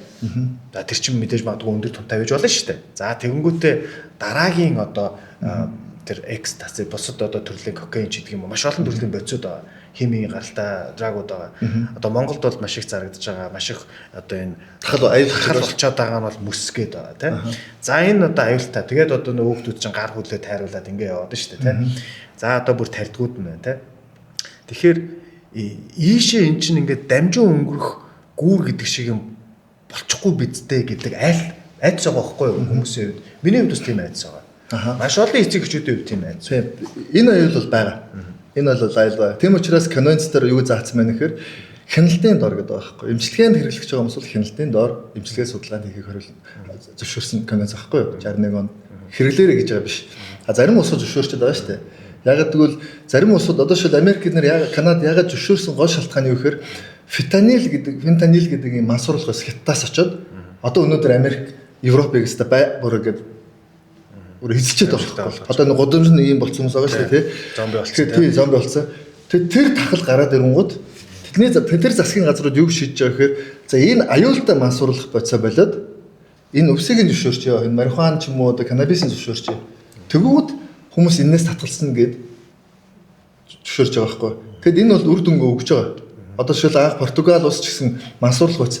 Тэр нэг одоо энэ харт аймаг мансууруулах байц одоо 9 салаад гэдэг ягаад ялгаад яриад байна гэхээр энэ буруу нэр томьёоноос болоод хүнийг буруу цагдаагийн ерөнхий газар хэвлэл мэдээллийн алба намайг мансууруулах байц одоо олцсон гэдэг чихэр хэвлэл мэдээлсэн намайг мансууруулах байц гэдэг нөгөө нэг шууд зүү тариу тавьж байгаа гэдэг чинь эн чинь бас л мэдээлэл гүйцэтгэлийн асуудал байхгүй. Цагдаа нар өөрсдөө юу хэлж байгааг мэдэхгүй гэсэн үг шүү дээ. Тэгэхээр энэ нэр томьёо мансууруулах байц гэдэг бол тусгай лабораторид гаргаж авдаг сэтгэцэл нөлөөд зүйлийг мансуурлах үсэх гинэ. Ингээл ойлгоч. Одоо энэ дүүнер зөндөө бол нам үзэж одоо энэ нэвтрүүл үзэж байгаа шүү дээ. Тэг би нэг сурчлаад байгаа ш. Миний одоо энэ номууд бүх бот номууд дээр би нэг бүрчлэн ингэж тайлбарладаг байхгүй. Спирт гэдэг бол ийм төрлийн мансуурлах үйлчилгээтэй. Сигарет ийм төрлийнх, хероин гэдэг бол ийм төрлийнх. Гэхдээ би яаж тайлбарладаг вэ гэхээр ямар нэг юм заавал олон талтай байдаг. Энэ бүх юм эмчилгээ одоо жишээлбэл бид нэр хероин гэдэг бас байдаг те санжаа нөө тариа амар аюултай шүү дээ. 70-80 онд Америкийг байхгүй болгочихсон те. Гэтэл хероин чинь эмчилгээний нэр нь болохоор морфин шүү дээ. Тэгэхээр хероинийг ямар аюултай муу цоо гэдээ хориглох юм бол Монголд морфин байж болох болчих واخгүй. Гэтэл конвенц дээр морфин бол энэ конвенцийн дагуу ийм хяналтын дор одоо морфиныг бол эмийн сангаас авч явуулна шүү дээ. Нэг юугаар бичгээр авдаг шүү дээ те. Гэтэл морфин бол хамгийн хүчтэй мансууруулах байсан واخгүй. Тийм үү. Тэгэхээр одоо бүх юмыг маш сайн зөв ойлгох сурахгүй бол буруу ойлголттой ойлголтгүй үйл бүр аюултай байхгүй. Аль нь үзий гоё юм гээ те. Тэгээ саяны чиний хэлдэг тэр одоо нөгөө нэг Америкт очил марихуан үзсэн дараагийн шат руу ордог гэдэг байгаа чинь нэг бодлын үнэн. А гэтэл марихуан жиш ердөө мансуурл дандаа юунаас эхэлдэг вэ гэхээр алкогол, сигаретээс эхэлдэг. Одоо бид нар сигарет тамхи татлаа энэ чинь масал мансуур донтож байгаа гэсэн үг. Тэгэхээр ямар нэгэн байдлаар одоо энэ канабисээс gateway drug болдог гэсэн шинжлэх ухааны үндэстэй ярьж байгаа шүү. Дэлхийд ганц ч тийм нотлохоо байхгүй. Эмийг бол нотлохотой ярих хэрэгтэй. Дээрээс нь энэ дон гэдэг асуудал бол гэмт хэрэг биш. Дон гэдэг бол тухайн хүний өөрийн онцлогоос шалтгаалаад одоо өөр байдаг. Магадгүй зарим хүмүүс мансууруулах хүч хэрэглээд тэрэлгүүдээ хэрэглээд тэрэлэхгүй байж байгаа хүмүүс байна. Зарим хүмүүс нэг орохоор бар амьдралаа алддаг хүмүүс байна. Тийм үү? Тэгэхээр энэ бүхэн дотор ангилалтай байгаа байхгүй. За хоёлаа одоо дараагийн сэдв рүүгээ буюу 9 салаатаасаа гараад ерөөдөө аль альнийх нь поинтуудыг та бүхэн ойлгоцсон ба. За дуусгах байж байгаа. За энэ 9 салаад дээ. 9 салаатай бол. За тэгээд үндсэндээ миний тэмцээд байгаа зүйл нь хэд хэдэн тэмц. Одоо өмнө болохоор би яадаг байсан бэ гэхээр зөвхөн энэ 9 салаатыг эмчилгээнд ашиглая. Ингээ хуулиндаа өөрчлөөд. Ингэснээр бид нэр олон түн буман өвчтөй хүмүүс. Энэ чинь 200 гаруй өвчин гэдэг чинь. Одоо энэ аутизмтай хүмүүс одоо манай өмгөөлөгч эгч байна. Хүүхэд нь аутизмтай 30 жил болсон. Эм чинь эмийн үйлчлэгээ болсон гэж байгаа байхгүй. Одоос та бүр там болж байна. Тэгээ би судалгааг нь үзвэл одоо энэ интернет дэлхийд одоо бүх юм нээлттэй интернетээс ороод үзэхэд аутизмтай хүн энэ эмийг хэрэглээд ямар зовлон зүгээр жирийн амьдарч байна. Альцгеймер гэдэг нөгөө юуг алддаг хүмүүс байдаг шүү дээ. Одоо мэдлэгээ юуг алддаг. Та тэр судалгааг надад өгчөөрэй. Би энэ YouTube-ийн линкнүүд ороо. Интернет бүх юм байгаа. Интернетээр одоо ChatGPT манайхаа ч одоо ингээд бүх юмд ингээд тэгэхээр яг хэрэгцээтэй итгэдэг болчиход шүү дээ. Яг судалсан хүн гэдэг өөрөлдөө тэгэд интернет ороод тэгэхээр миний хэлж байгаа зүйл нэгдүгээр асуудал бол юу яана. Энэ канабис ургамлыг Монгол улс хэрэв үндсэн хуульдаа бас муу юм бол үндсэн хууль нь заасан Монгол улсын нэгдэн орсон олон улсын грек конвенц дотоодын хуулийг аль үйлчнэ гэдэг энэ бүхэлдээ юм зүйл байна шүү дээ. Тэ? Энийг дагдаг улс муу юм бол тэгээ бид нар олон улсын конвенцэд эсэж орсон юм бол тэр конвенцийн шийдвэрийг Монгол улсад дагаад энийг эрүүгээс хаасаа. Энэ үс хэрэгсэн залууг шоронд хийдэг бол буруу. Тэ? Энэ донтцсон бол энийг яг шар хажгийн эмнэлэг байгуулаад энийг эмчлэх хэрэгтэй. За нэгдүгээр зөвлөгөө нь. За хоёрдугаар зорилго нь энэ нэг эмчилгээний газруудыг байгуулаа. Бид нар одоо энэ зөвхөн би канабисийн тухай ярьж байгаа биш. Ямар нэгэн хүн юм донтчих юм бол тэрийг эмчлэхгүй бид нэр цааш төлөж болохгүй байхгүй. Тэ? Тэгэхээр эмчилгээний газар байгуулъя. За гуравт надтай холбоотой энэ гэмт хэрэг эн чинь намайг байхгүй ганцхан зүйл ангаар ялахын тулд цагдаа, прокурор, шүүх, улсын өмгөөл, хүний эрхийн комисс 5 6 улсын байгууллага бүгд миний эсрэг ажилласан байна шүү дээ. Тэгэхээр энэ хэргийг дахиж зөвхөд энийг гэмт хэрэг буруутай хүмүүст хариуцлага тооцооч. Энэ чинь хуультай ус шүү дээ. Тэгээ хүнийг бүхлүүтэн би чинь нэр хүнд ид чинь энэ 95 6 оноос хойш би намаа гэдэг энэ ямар их юм бүтээсэн. Тэгсэн чинь энийг зүгээр эднэр ингээд шоронд хийх тийм юм болгочих жоохгүй. Тэгэхээр энэ асуудлыг шийдэж өгөөч. Энэ зорилготой байгаад байгаа. За тэгэхээр эрхэм мэнд үзэгч сонсогчдоо яг одоо Жошогийн подкастын эпизод 10 үргэлжилж байна. Бид нар та бүхний сайн мэдих Монгол бадарчин Амай ахтайгаа ярилцж байгаа. Тэгэхээр өнөөдрийн манай подкаст зөвхөн сошиал платформудаар та бүхэнд хүрэхээс гадна Улаанбаатар хотын 88.8 радио, Дархан хотын Эхлэл радио, мөн Эрдэнэ хотын Эрдэнэтийн дуу хоолой радиогоор давхарцагдж байгаа. Радио сонсож байгаа сонсогчдоо бас энэ өдрийн мэндийг хүргэе. Josh's podcast гэд бичгээр та бүхэн энэхүү подкастыг бүр эхнээс нь сонсох боломжтой. Өнөөдөр бид нэр далд байдаг хэрнээ, илд байдаг сэдвийг нэг нээлттэй сайхан ингээд задлж ярьж байгаа шүү. За энэ бол маш олон хүмүүсийн одоо заримийнх нь бол шүүмжлэг авах бах. Гэхдээ заримийнх нь бол бас эн чинь бас байж болох өнцгүүд байна шүү гэдэг бас мэдээлэл датануудыг өгч байгаа гэж бодож байна. Ингээд хэсэг хугацааны дараа хэрэгэд болцгаая. За ингээд та бүхэндээ Philips брендийн бүрэн автомат кофе машиныг танилцуулах гэж байна. Гэр болон офисын хэрэглээнд илүү тохиромжтой. Нэг цэнэглэлтээр 20 аяга кофе гардаг. Бүх үйлдэлүүд нь маш ойлгомжтой. Кофеныхоо үрийг дээд таг руу хийж цэнэглэнэ. Аль хэдийн нунтгалцсан үртэй бол энэ жижиг тагаар нь кофега хийх нь байна. Усны помп буюу усны саваа бид нэр цэнэглэх хэрэгтэй байгаа. Ихэвчлэн ер нь талаас дэшээ устаа байвал илүү зүгээр байдаг. За ингээд бүгдийн хамтаа кофеныхоо машиныг хасаацгаая. За эхний үйлдэл бол эспрессо кофений үйлдэл. За американо, латте, за мөн сүү хөөрүүлэх эспрессо дээрээ дарлаа. Play өвчлөөрийг дарна.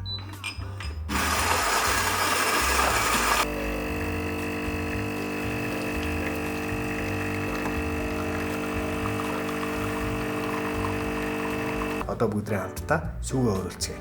Steam буюу хөөрүүлэх сонголтыг дараад play товчлуурыг дарна.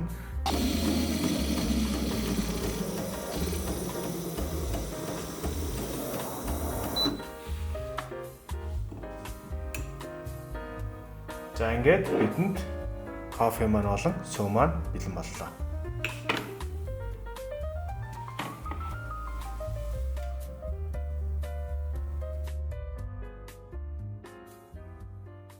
За ингээд Жошогийн подкаст үргэлжилж байна. Өнөөдөр 10 дахь дугаар маань явж байгаа. Тэгээ өнөөдрийн маань дугаарт Амаа ах маань оролцож аваад маш их баяртай байна. За тэгээд спонсор байгууллага дурдъя.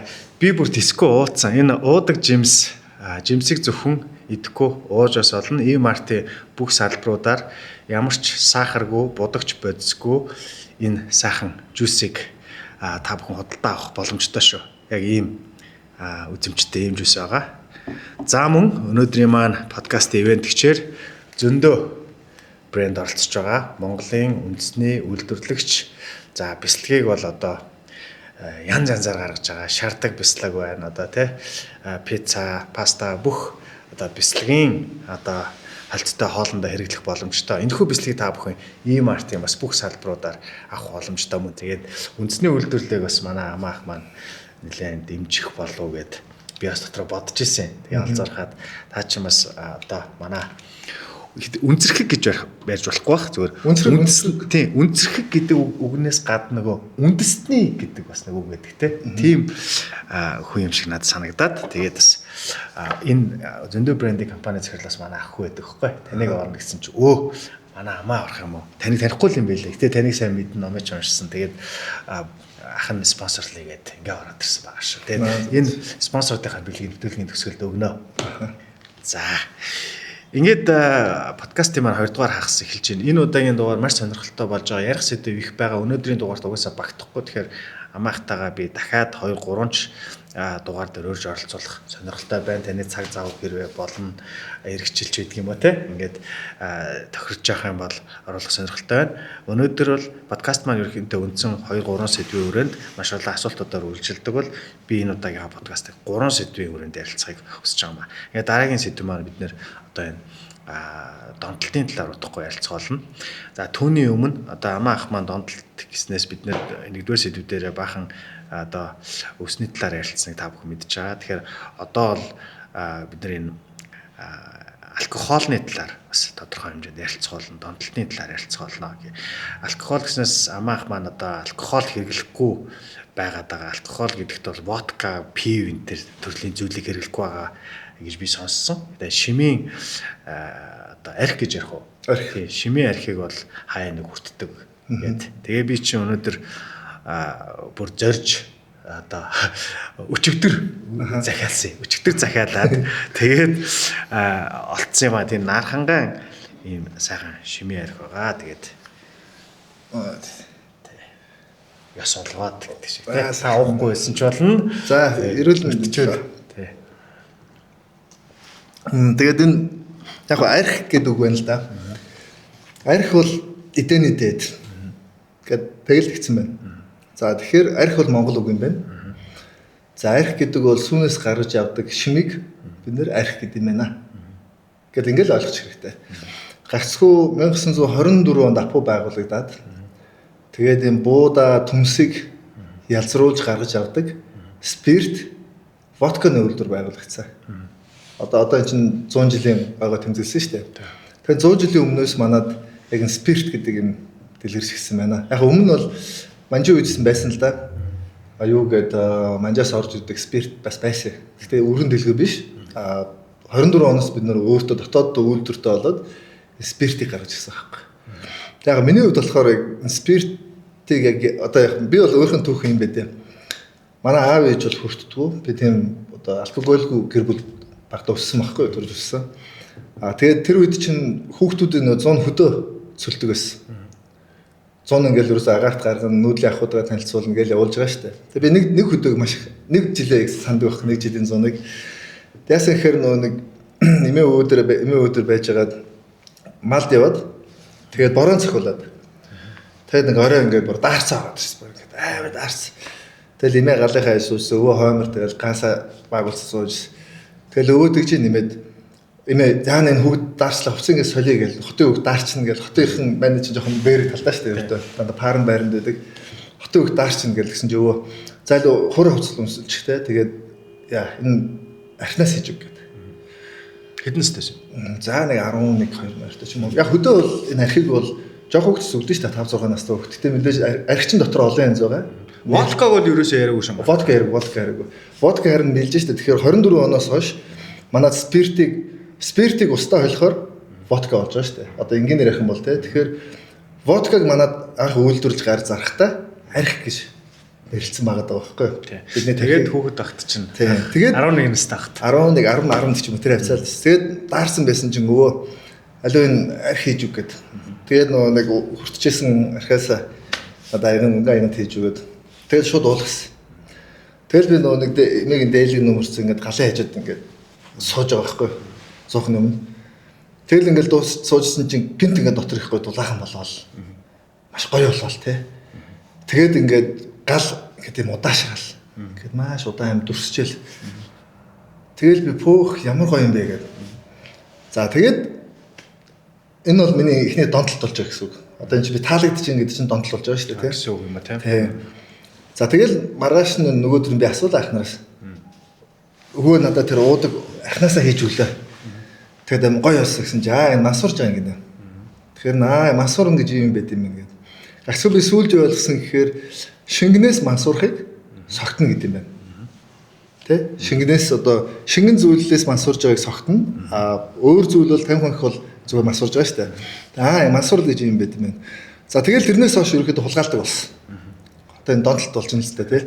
Тэр ингээд гэртээ суугаал энэ малтаа гарах. Өөгийн шим жоохон пак гэж басаадах юм. Ингээл хүлээжлээ. За тэгэл эмээ дээр сүү сайл гэж гараал явна. Тэгэл өвөө 0 явах хооронд нөгөө авдрын хойно байгаагаас чинь нэг сайхан балгачаал тэгэл малдаа юм. Тэгэд ингээд мал дээр байж ах чинь нэг сайхан ингээл зүлгэн дээр хитж яхад ингээл тэнгэр өөс ингээл өрдөө тэр нэг юм гой мэдрэмж байгаа даа шүү дээ. Тэгээ би дараа нь асуужсэн. Энэ ингээд нэг гоё мэдрээд энэ юу юм бэ гэхээр энэ амрыг мэдэрч байгаа юм гинэ. Амар гэж юм мэдэрч байгаа юм. Тэгээ надад юу тайлбарласан гэхээр Монгол хүний хувьд хамгийн чухал зүйл бол амар байд юм гинэ. За тэнгэр шүтэнтэй бид нар чинь 3 ертөнцид зэрэгцэн оршдог ертөнцид амьдардаг. Тэнгэр шүтэнтэй бид нар дэлхийн ихийг бол диважин гэдэг. Ягаад гэвэл тэнгэрт бол зөвхөн сүнслэг ертөнц байгаа, оюунлаг ертөнц байгаа. Гэхдээ бидлэг ертөнц байхгүй. Бидлэг ертөнцийн гоё хоол, уун, цархад ч юм уу байхгүй. Тэгэд энэ дэлхийн ихтэй бид нэр түрээд энэ бидлэг сүнслэг ертөнцийн гоё юм мэдэрдэг учраас бид нэр дэлхийн ихийг диважин гэдэг. За тэгээд одоо ингээд амьдралын одоо энэ амьдралын утга учир гэх юм уу нэг одоо юу нэлээ амьдраад байгаа гэдэг юм байна шүү дээ тий. Тэнгууд л ингээд сүүл яг дараа ойлгосон зүйлүүд л энэ би ингээд хайлт яваад байгаа шүү юу болоод байгаа тэр амар гэж юу яриад байгаа юм бэ гэдэг. Тэгсэн чинь ингээд бидлэг ертөнцийн амьдралын утга учир бол үр удмаа болдог. Бид нэр амтан учраас гинэ. Амтан учраас бид нэр үр удмаа үлдээжээж бид нэр амьдралын одоо энэ утга учирыг олдог гин. За сүнслэг ертөнцид бол аз жаргалыг мэдэрчээж амьдралын утга учирыг олдог гин. Оюунлаг ертөнцийн хувьд бид нэр амрыг мэдэрчээж одоо энэ аз жаргал одоо амьдралын утга учирыг олдог гэж байгаа юм. Тэгэхээр амар гэж ямар юм байд юм бэ гэхээр энэ бидлэг сүнслэг оюунлаг ертөнцийн яг голыг олчих юм бол амрыг мэдэрдэг юм. Тэгэхээр одоо бид нар монгол хэлэнд чинь монгол хэлний мэдлэгээ чинь 3 шаттай байдаг шүү дээ. Жирийн ярианы одоо шил сайн уу? За дунд хэлбэрийг бол сайн байна уу? Хүндэтгэлийн хэлбэрийг бол амар мэндөө. Амархан сайн байна, амар мэндөө тий. Өөр мэнд амар тий. Өөрөөр хэлбэл та мэндээ бол амраа олсноо л гэсэн үг шүү дээ. Та амрыг олсон байна уу? Бидлэг ертөнцийн хоол унд үр хөвгөд асуудалгүй сүнслэг ертөнцийн одоо сэтгэл санаад амар амгалантай оюунлаг ертөнцийн зов хөмгөө та ингээд амрыг олсон байна уу? Тэгэхээр амар гэдэг юмыг олох бол монгол хүний хувьд хамгийн тэнгэр шүтэнтэй өнөд хамгийн чухал байд юм байна л да. Тэгэд энэ сархад одоо бидний ярьж байгаа нарх бол бидний тэр амрыг өгд юм байна. Гэдэг би ингээд ойлгочихж байгаа. Тэгээ багасаа ерөөхдөө нэг юм архинд бол их тийм дуртай. Тэгтээ тэгж их донтдог. Арх бол өөрөө их донтуулдаг. Яг бол энэ чинь нэг сүүн гаралтай ихэн сэтгэл шингэсэн байдаг болохоор ингэж донтуулдаг. Одоо өнөөдөр энэ водка шимээ гэдэг үгийг давхар ашиглаад яриа. Водка хүмүүс солио солио яриад болж шүү. Зөв зохистой хэрэглэх Тэ орой нэг яг Монгол чимээ ярих ярьж байгаа шүү дээ хэдүүлээ. Тэгэхээр манайхан чинь дундуур нь гинт орж ирсэн хүмүүс ч бас буруу зүрх ойлгох гэдэг талтаа шүү. Нэгэн арх сурталчилтыг нэвтрүүлэг болоо явчихгээд. Тийм биш шүү манайхан. Шал өөр юм ярьж байгаа шүү. Эхнээс нь үзээрэй. Водкаг манайх арх гэж нэрлэдэг болсноос болоод 70 орчт гэжсэн шүү дээ. Тэгэхээр уул нь бол арх бол хүртэх хэрэгтэй.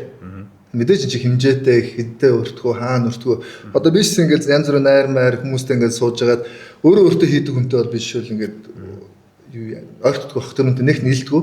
Яг бол өөрөө өөртөө хийхгүй ёсыг мэдгүй хүн гэдэг ямар хүн бэ гэхээр гэр бүлгөө. Аав ээж ах тагаад бол Монгол ёсонд ингээд өссөн хүн бол мэдэн шүү дээ. Өөрөө өөртөө хийдэг юм заавал хүн энэ дээр хэлгүүлдэг. Тэг чин эхнэрээсээ гоох нь шүү дээ. Одоо шил гэртээ хойлохноо байлаа гэхэд надаа хийгээд үг гэж гуйж байгаа байхгүй. Эхнэр өгөө гэсэн бол өөрөө өөртөө хийх ёсгүй юм чинь.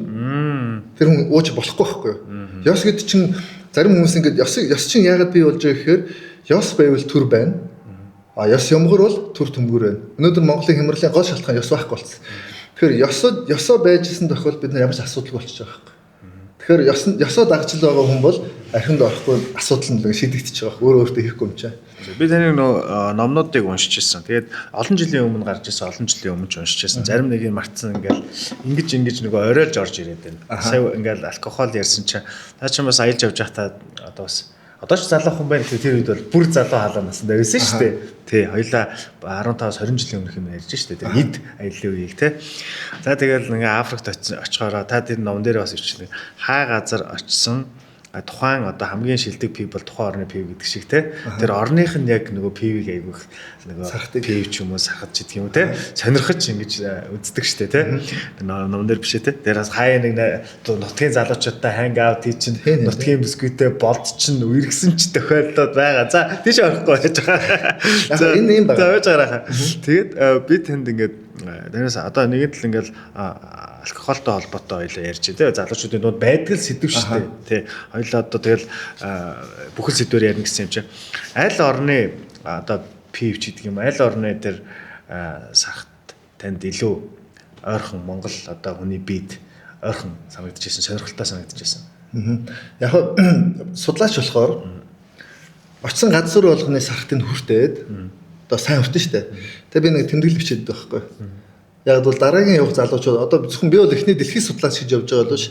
дараа нь тухайн улсын хоолойн судлах хүн явна тухайн улсын хувьс сонрын судлах хүмүүс явж эхэлсэн шүү дээ одоо бид нэр дэлхийгээс одоо энэ Америк Европ хөгжөөд байгаа шалтгааны юу гэхээр чинь дэлхийн бүх мэдлэгийн орхийг нь цуглуулж ирээд байгаа шалтгаантай шүү дээ тэгэхээр дараагийн залууч явхад юун сэрэмжлэх үү гэдэг ингээд бүгдийг нь хүртээд тэмдэглэл бичээд байгаа. За энэ бол энийг болохгүй шүү гэдэг юм чи гарч ирж шүү дээ зөндөө байгаа тийм тэгээ би юу ойлгосон бэ гэхээр Монгол хүнд ялангуяа бид нарын сүүн тижээлт махын эдэшт хамгийн тансаг энэ сархад одоо энэ бол миний хүрдэжсэн дэлхийн бүх сархтыг баг хүртсэн. Бүгдийг гэртээ найруулж байгаа гэж үзсэн. Орноор тийм. Тоо бол хамаагүй. Тоо бол би ач холбогдол өгөхгүй байгаа шалтгааны юу гэхээр миний зорилго олон улсад очих биш. Төлөөллүүд нь очиж байгаа хгүй. Латин Америк гэдэг энэ тийм одоо Европын Слав Европ гэдэг бүх Слав Европын бүс галгүй шүү. Гэхдээ ингээд тэг би нэг л дүгнэлтэнд өрсөн. Алкогол буюу одоо энэ ялцмаг Монгол онд таардаг юм байна. Би өөрөө яг одоо хаяа бас хүртэх шаардлага гарна шүү дээ. Хэрэг гарна л да. Яг бол хэрвээ арх надад олдохгүй бол хай стрессээ тайлж юм хүртэн. Гэхдээ надад арх байх юм бол өөр ямар ч юм сонь биш. Өнөөдөр одоо шоронгийн 70% нь спирттэй холбоотой бишээ бараг 80 хэдэн хүн би сайн нэг судалгаа уншиж байсан. Спирттэй холбоотой байна гэж юу хэлж байна гэхээр энэ спирт бидэнд таахгүй байна. Аюултай байна. Тэгэд яг би түрүүн шимийн тухай ярьсан гэхээр за би ингээд 10 хэдэн наснаас ингээд арх уугаад үзчихлээ. Гоё юм мэдэрчлээ.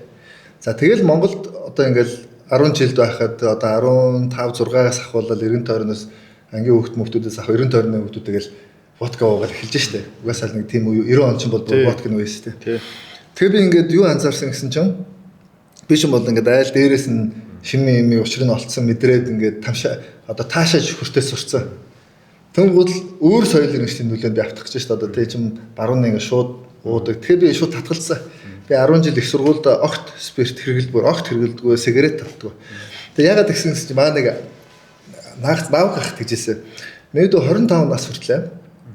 Тэрс энэ тархины үйл ажиллагаа нөлөөлдөг юу ч тэрвэл. Тэгээд архийг асуудал арх бол яг сүү юм чинь. Тэг арх бол угаасаа бидний бие дотор байдаг зүйл.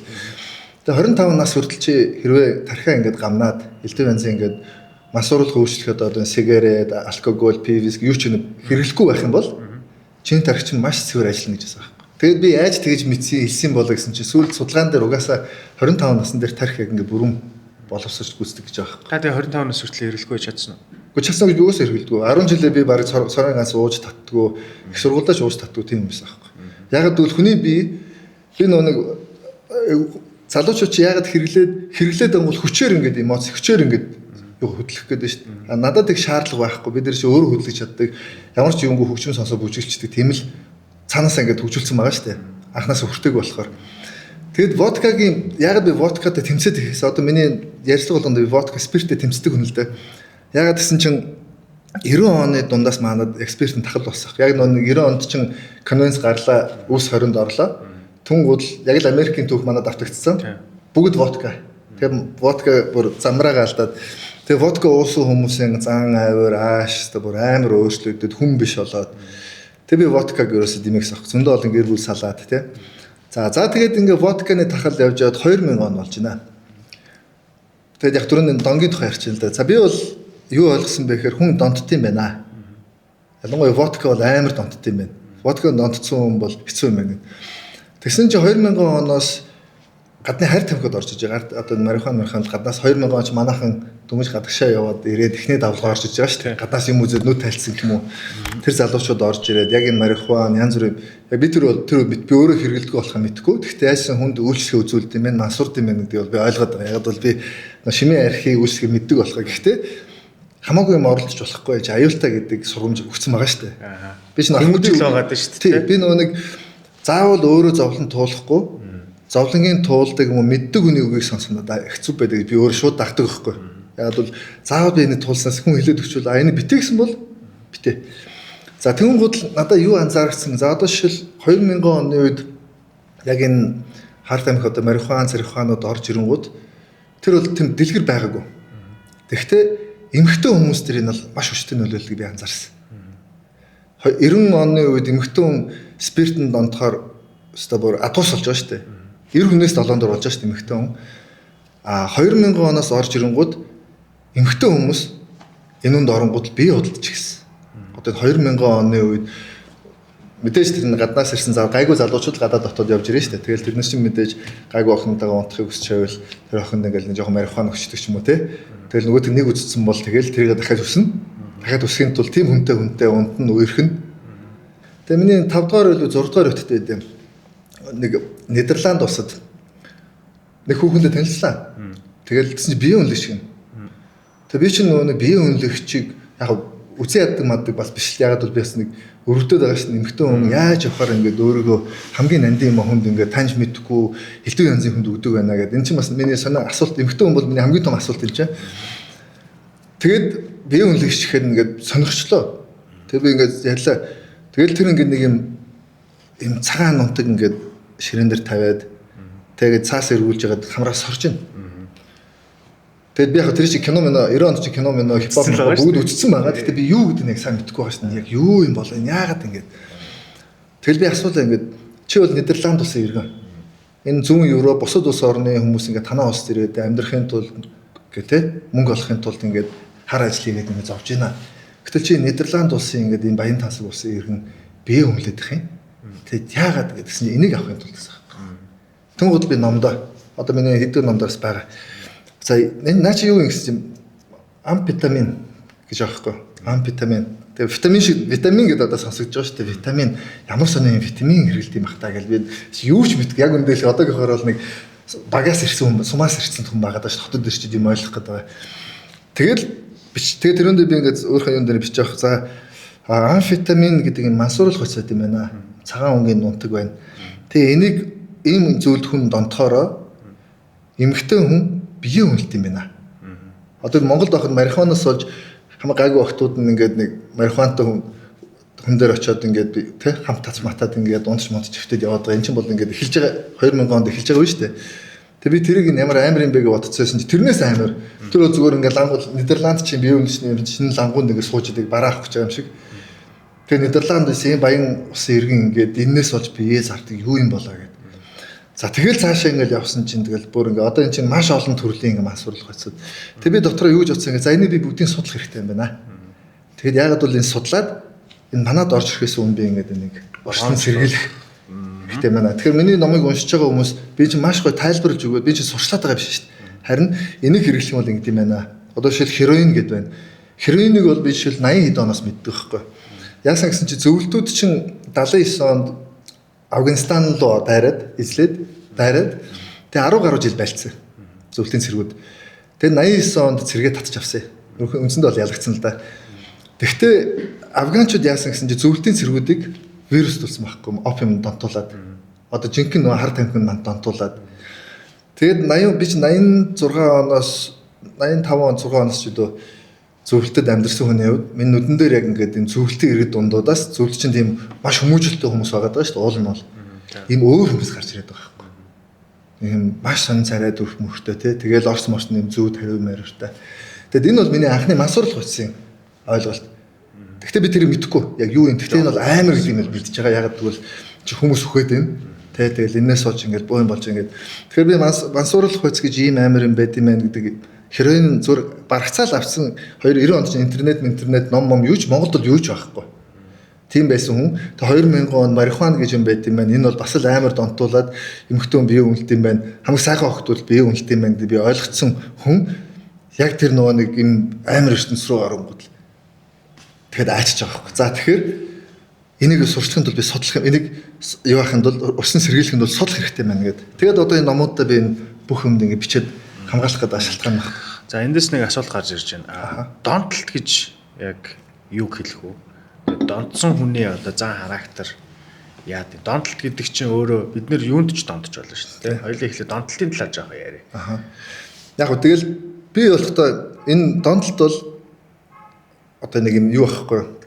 Хүн таалагдж байгаа зүйл донтон шүү дээ. Тэ нэг бол ямар нэгэн зүйл хүчээр хүнийг донтуулна шүү дээ. Таалагдахгүйсэнс нь донтон шүү дээ. Одоо таалагдахгүй нь донтдог зүйл бидний зөндөө шүү дээ. Тэ? Тэгээд энэ дон бол гэмт хэрэг бол биш юм байна. Хоолны дон байж болно. Хоолны дон, сексийн дон байж болно. Хоолны дон гэдэг шүү дээ. Тэгэхээр энэ дон гэдэг бол хүний өөрийнх нь мөн чанар юм байна. Зарим хүмүүс донтдог хүмүүс байдаг юм байна. Донгоо хэн чаддаг хүмүүс байдаг юм байна. Тэгэхээр энэ дон гэдэг бол энэ одоо зарим хүмүүс оюунаараа ингэж юм донтцсон байж болно шүү дээ. Тэ? Тэгэхээр энийг донгийн гол шалтгааныг нь юу юм бэ гэдгийг олж тогтоож эмчлэх ёстой зүйл юм байна гэдэг би тийм ойлголттой олцоод байгаа одоо бол. Гэхдээ энэ бол амар биш. Энэ бол амар биш. Энэ бол маш хэцүү. Дон гимчлэн донгоос ямар нэг юмны донгоос гаргана гэдэг бол тэр орчноос нь гарах хэрэгтэй. Тэр хүрээллээс нь гарах хэрэгтэй. Тэр зүйл нь харагдахгүй байх хэрэгтэй. Тэ? Тэр хоёлаа одоо тэр номын цагаан солио гэдэг шиг тэр ажлын workaholic энтер гэдгийг түр орхиод зүгээр яг архины, хар тамхины, тоглоомын донтолтуудыг яриа. За. Тэгэхээр энэ шоронд байгаа одоо хоригдож байгаа хүмүүсийн 5-1 нь одоо хар тамхины хэрэгтэй, 5-2 нь архины хэрэгтэй, алкоголны хэрэгтэй одоо тухайн гэмт хэргийг үйлдэлсэн үйлдэлүүдийг архины нөлөөтэй гэж яриа шүү дээ, тийм нөлөөтэй. Эсвэл хар тамхи хэрглэж агаад баригдаа шоронд орсон, зарсан борлуулсан, эсвэл хэрглэсэн гэдэг зүйл ангаар орцсон. Ийм хүмүүс байдаг гэж би зүгээр сонсч ирсэн судалгаа биш шүү. Тэгээд яг тэнд бас таа чинь одоо 1 жил гаруй байсан шүү дээ. Энэ үйлчлэгээ та уучлаарай. Асуухад хэр одоо энэ донтогчд байна. Тэгээд тийм яг ерөнхийдөө хамгийн том дом бол спиртийн дом. Тэгээд спирт донтсон хүн бол үндсэндээ шоронгийн 80% донтолтоос болоод гэмт хэрэг үйлцсэн. За тэгтээ сүүлд одоо тийм өндөр хөвтэй юм тийм. Ерөөсөө хүн спиртээс болоод бүх хүн амны хэрэгүүд баг ихэнх нь дандаа спирт албатай. Тэгэхээр Монголд хамгийн том аюул спирт байгаа. Нэгт. За дээрээс нь бид чинь 4 газраар ингээд бас судлаад яваад бас нэг бодлоо аялаад байгаа шүү дээ. Шорон дотроос нь би өөрөө аялаад байгаа байхгүй. Нэг өрөөнөөс ингээд дамжаал өөрөөлөө ороод янз бүрийн хүмүүс тэгэд энэ гэмт хэрэг хийдэг гол шалтгаан нь юу юм? Тэ? Одоо тоон дээр ингээд жишээлбэл ихэнх дандаа ирчүүд оош нь 250 хүний тоо авч байгаа шүү дээ. Тэгэхээр нэг 20-30% нь ээжрээ авуулсан.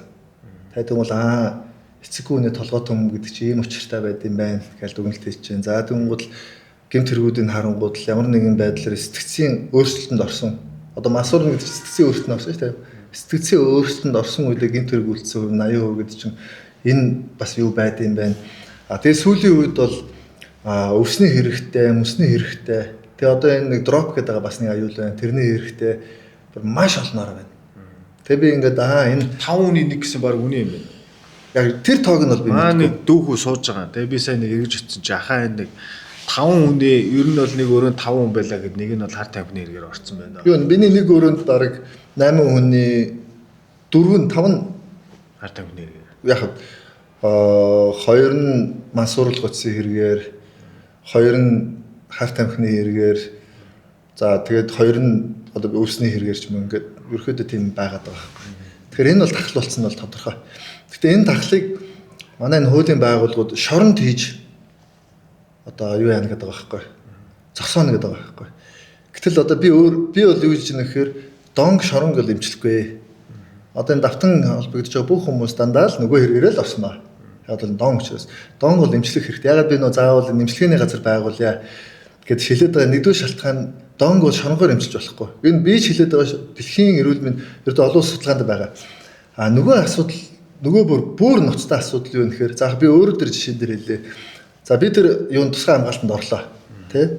Би орохоос өмнө 43 наснда миний амнаас П үг 8 удаа гарч ирсэн.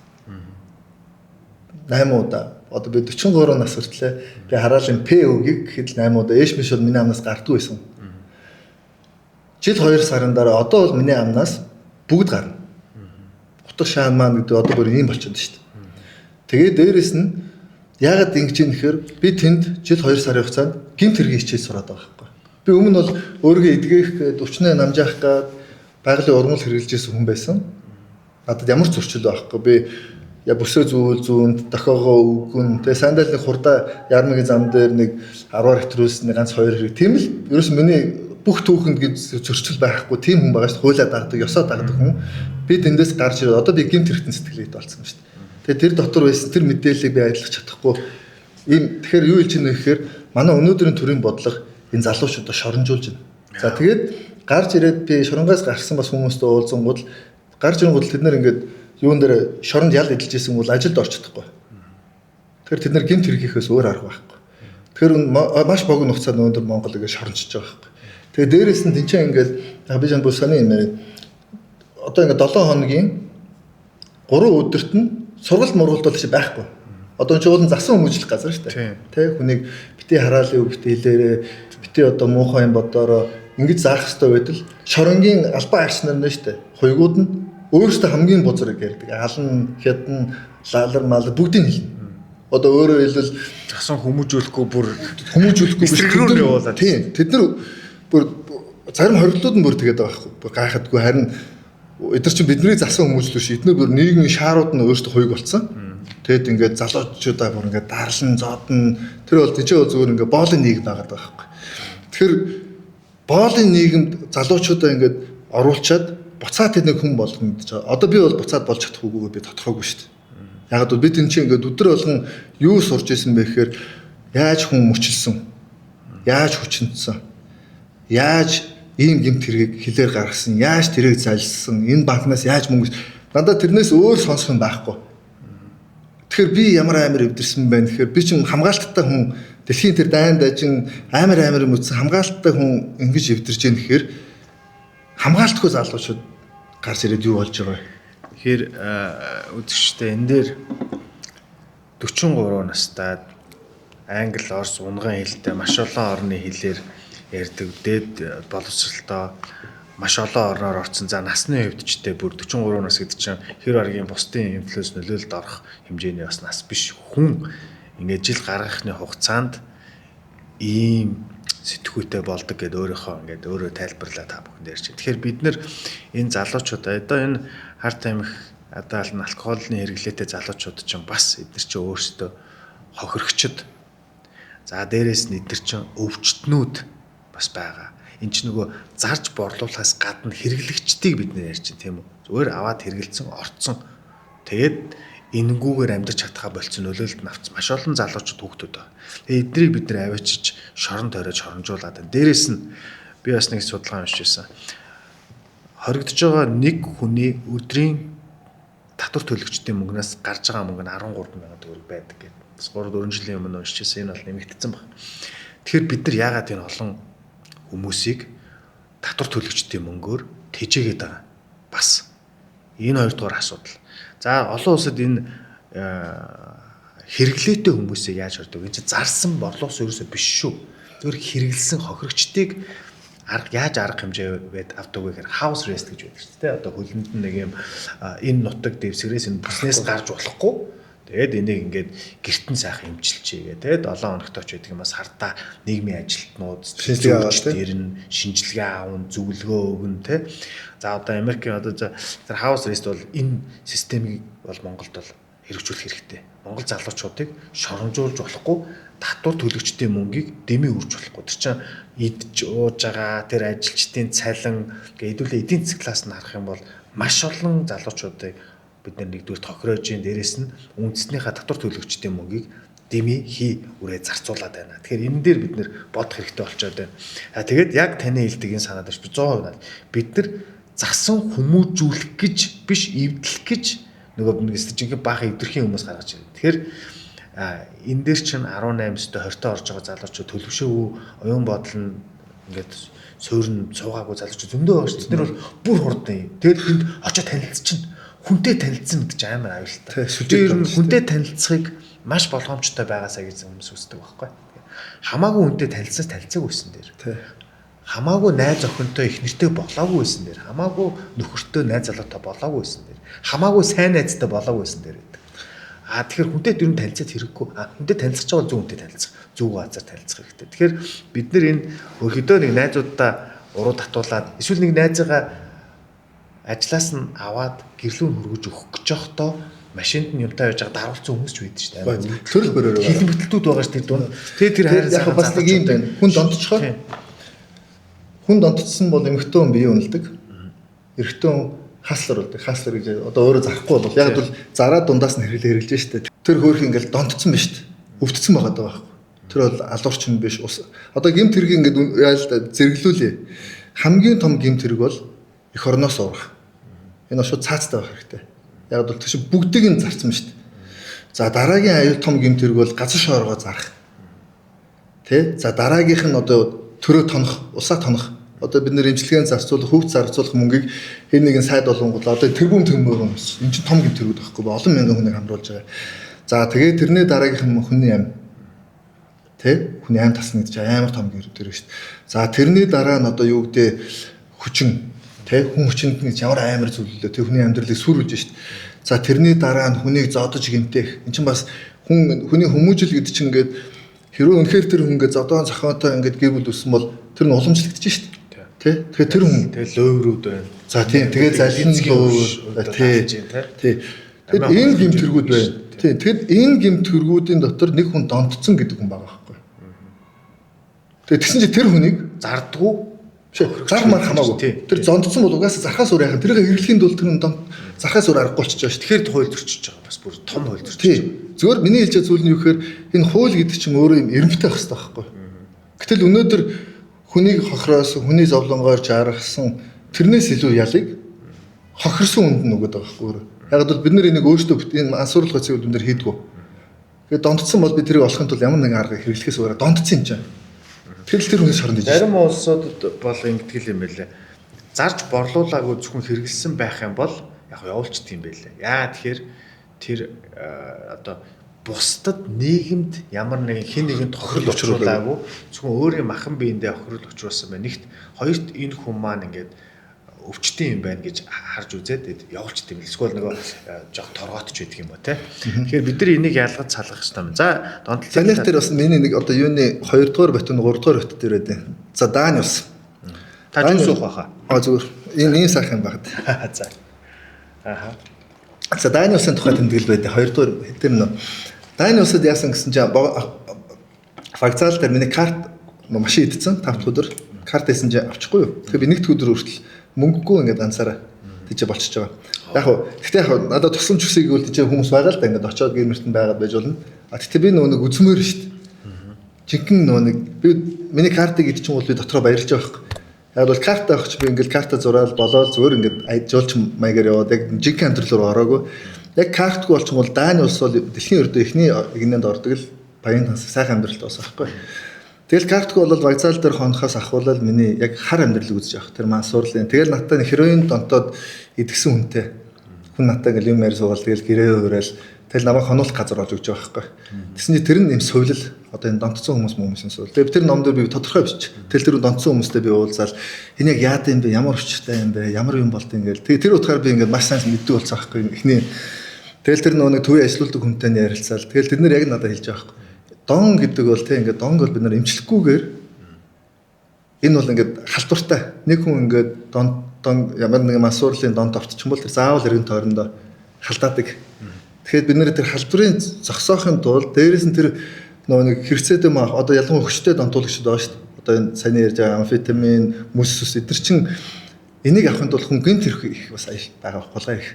Тэ хулгайч юм ямар дээр мэрэн ч юм уу. Тэгээ тэр хүмүүс юм хангаж өгöd байгаа байхгүй. Ус нь өөрөө ягаад бол энэ дондцсон энийг имчлээ. Тэгээ сэтгэл зүйн тэгээ надад таарсан намайг дагуулж явсан хүн нь бол тэр имчилгээгээр яваад гарч ирсэн хүн. Гэхдээ тэр хүн намайг энийг ойлгох би хэлж байгаа шүү дээ. Би ингээд Монголоос явах ямар сони Монгол гээл би чинь домог шиг тэр үед чинь дөнгөж хил нээгдээд 10 эдхэн жил болцсон Монгол хүн харагдахгүй байгаа шүү дээ. Ердөө ховор бараг таарахгүй. Таарсан хүн болгон анх удаа Монгол хүн таарч гэж ярьж байгаа шүү дээ.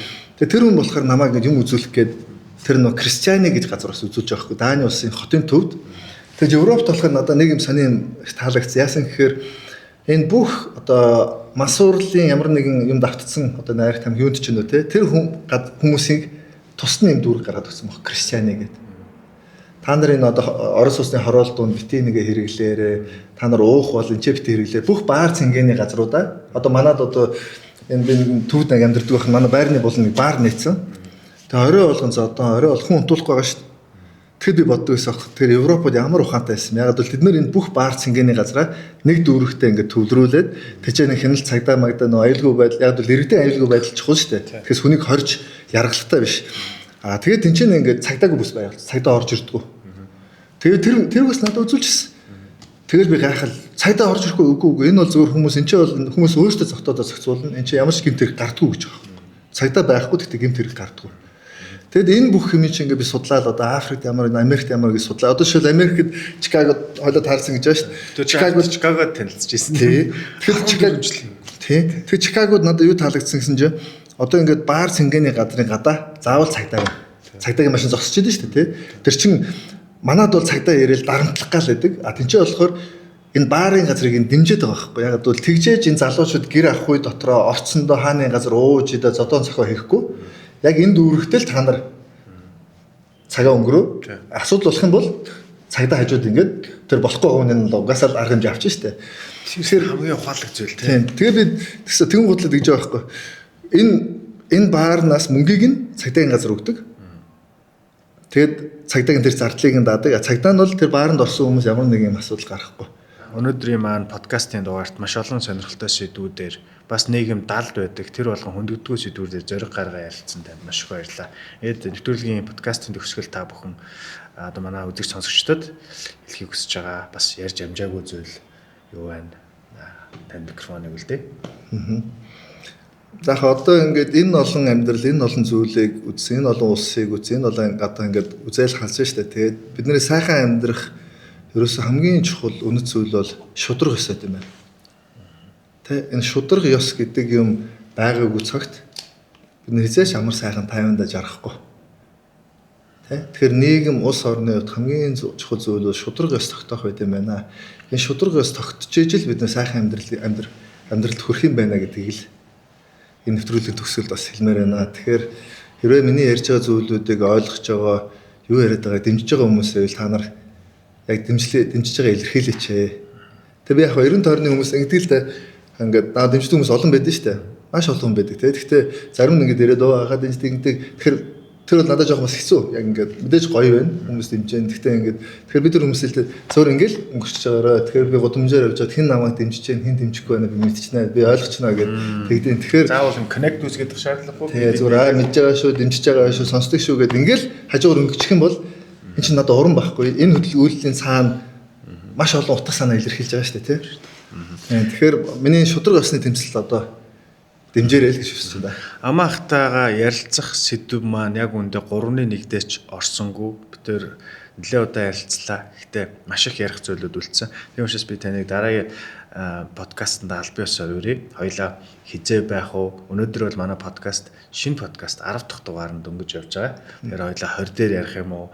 30 дээр ярих юм уу мэдэхгүй байна. Гэтэ таны цаг завыг харж агаад хоёлаа дахиад 2 ч удаа баг ярилцах. Яагаад тэгэхээр явсан өмнөөс үг сонсгээд бас монголчууд эртээ ирвээс бол хэлсэн байдаг. Тэгэхээр би таныг бол энэ тэнд сошиалинг платформудаар янз янзын ховж ивд орсон тэр нийтлэлүүдээр биш. Би таны явж үтсэн өөрийнхөө үзээгүй байгаа тэр амьдралын экспириенсүүдийг сонсож бас үзэгч сонсогчдоо хэрэгтэй зүйлүүдийг нь мэдээллүүдийг нь өгж дата солилцож өөр өнцгүүдийг бас олон түмэндээ түгээхийг хүсэж байгаа учраас таныг аль биесээр дараагийн дугаартаа урьж байна. Баярлалаа. За ингэж.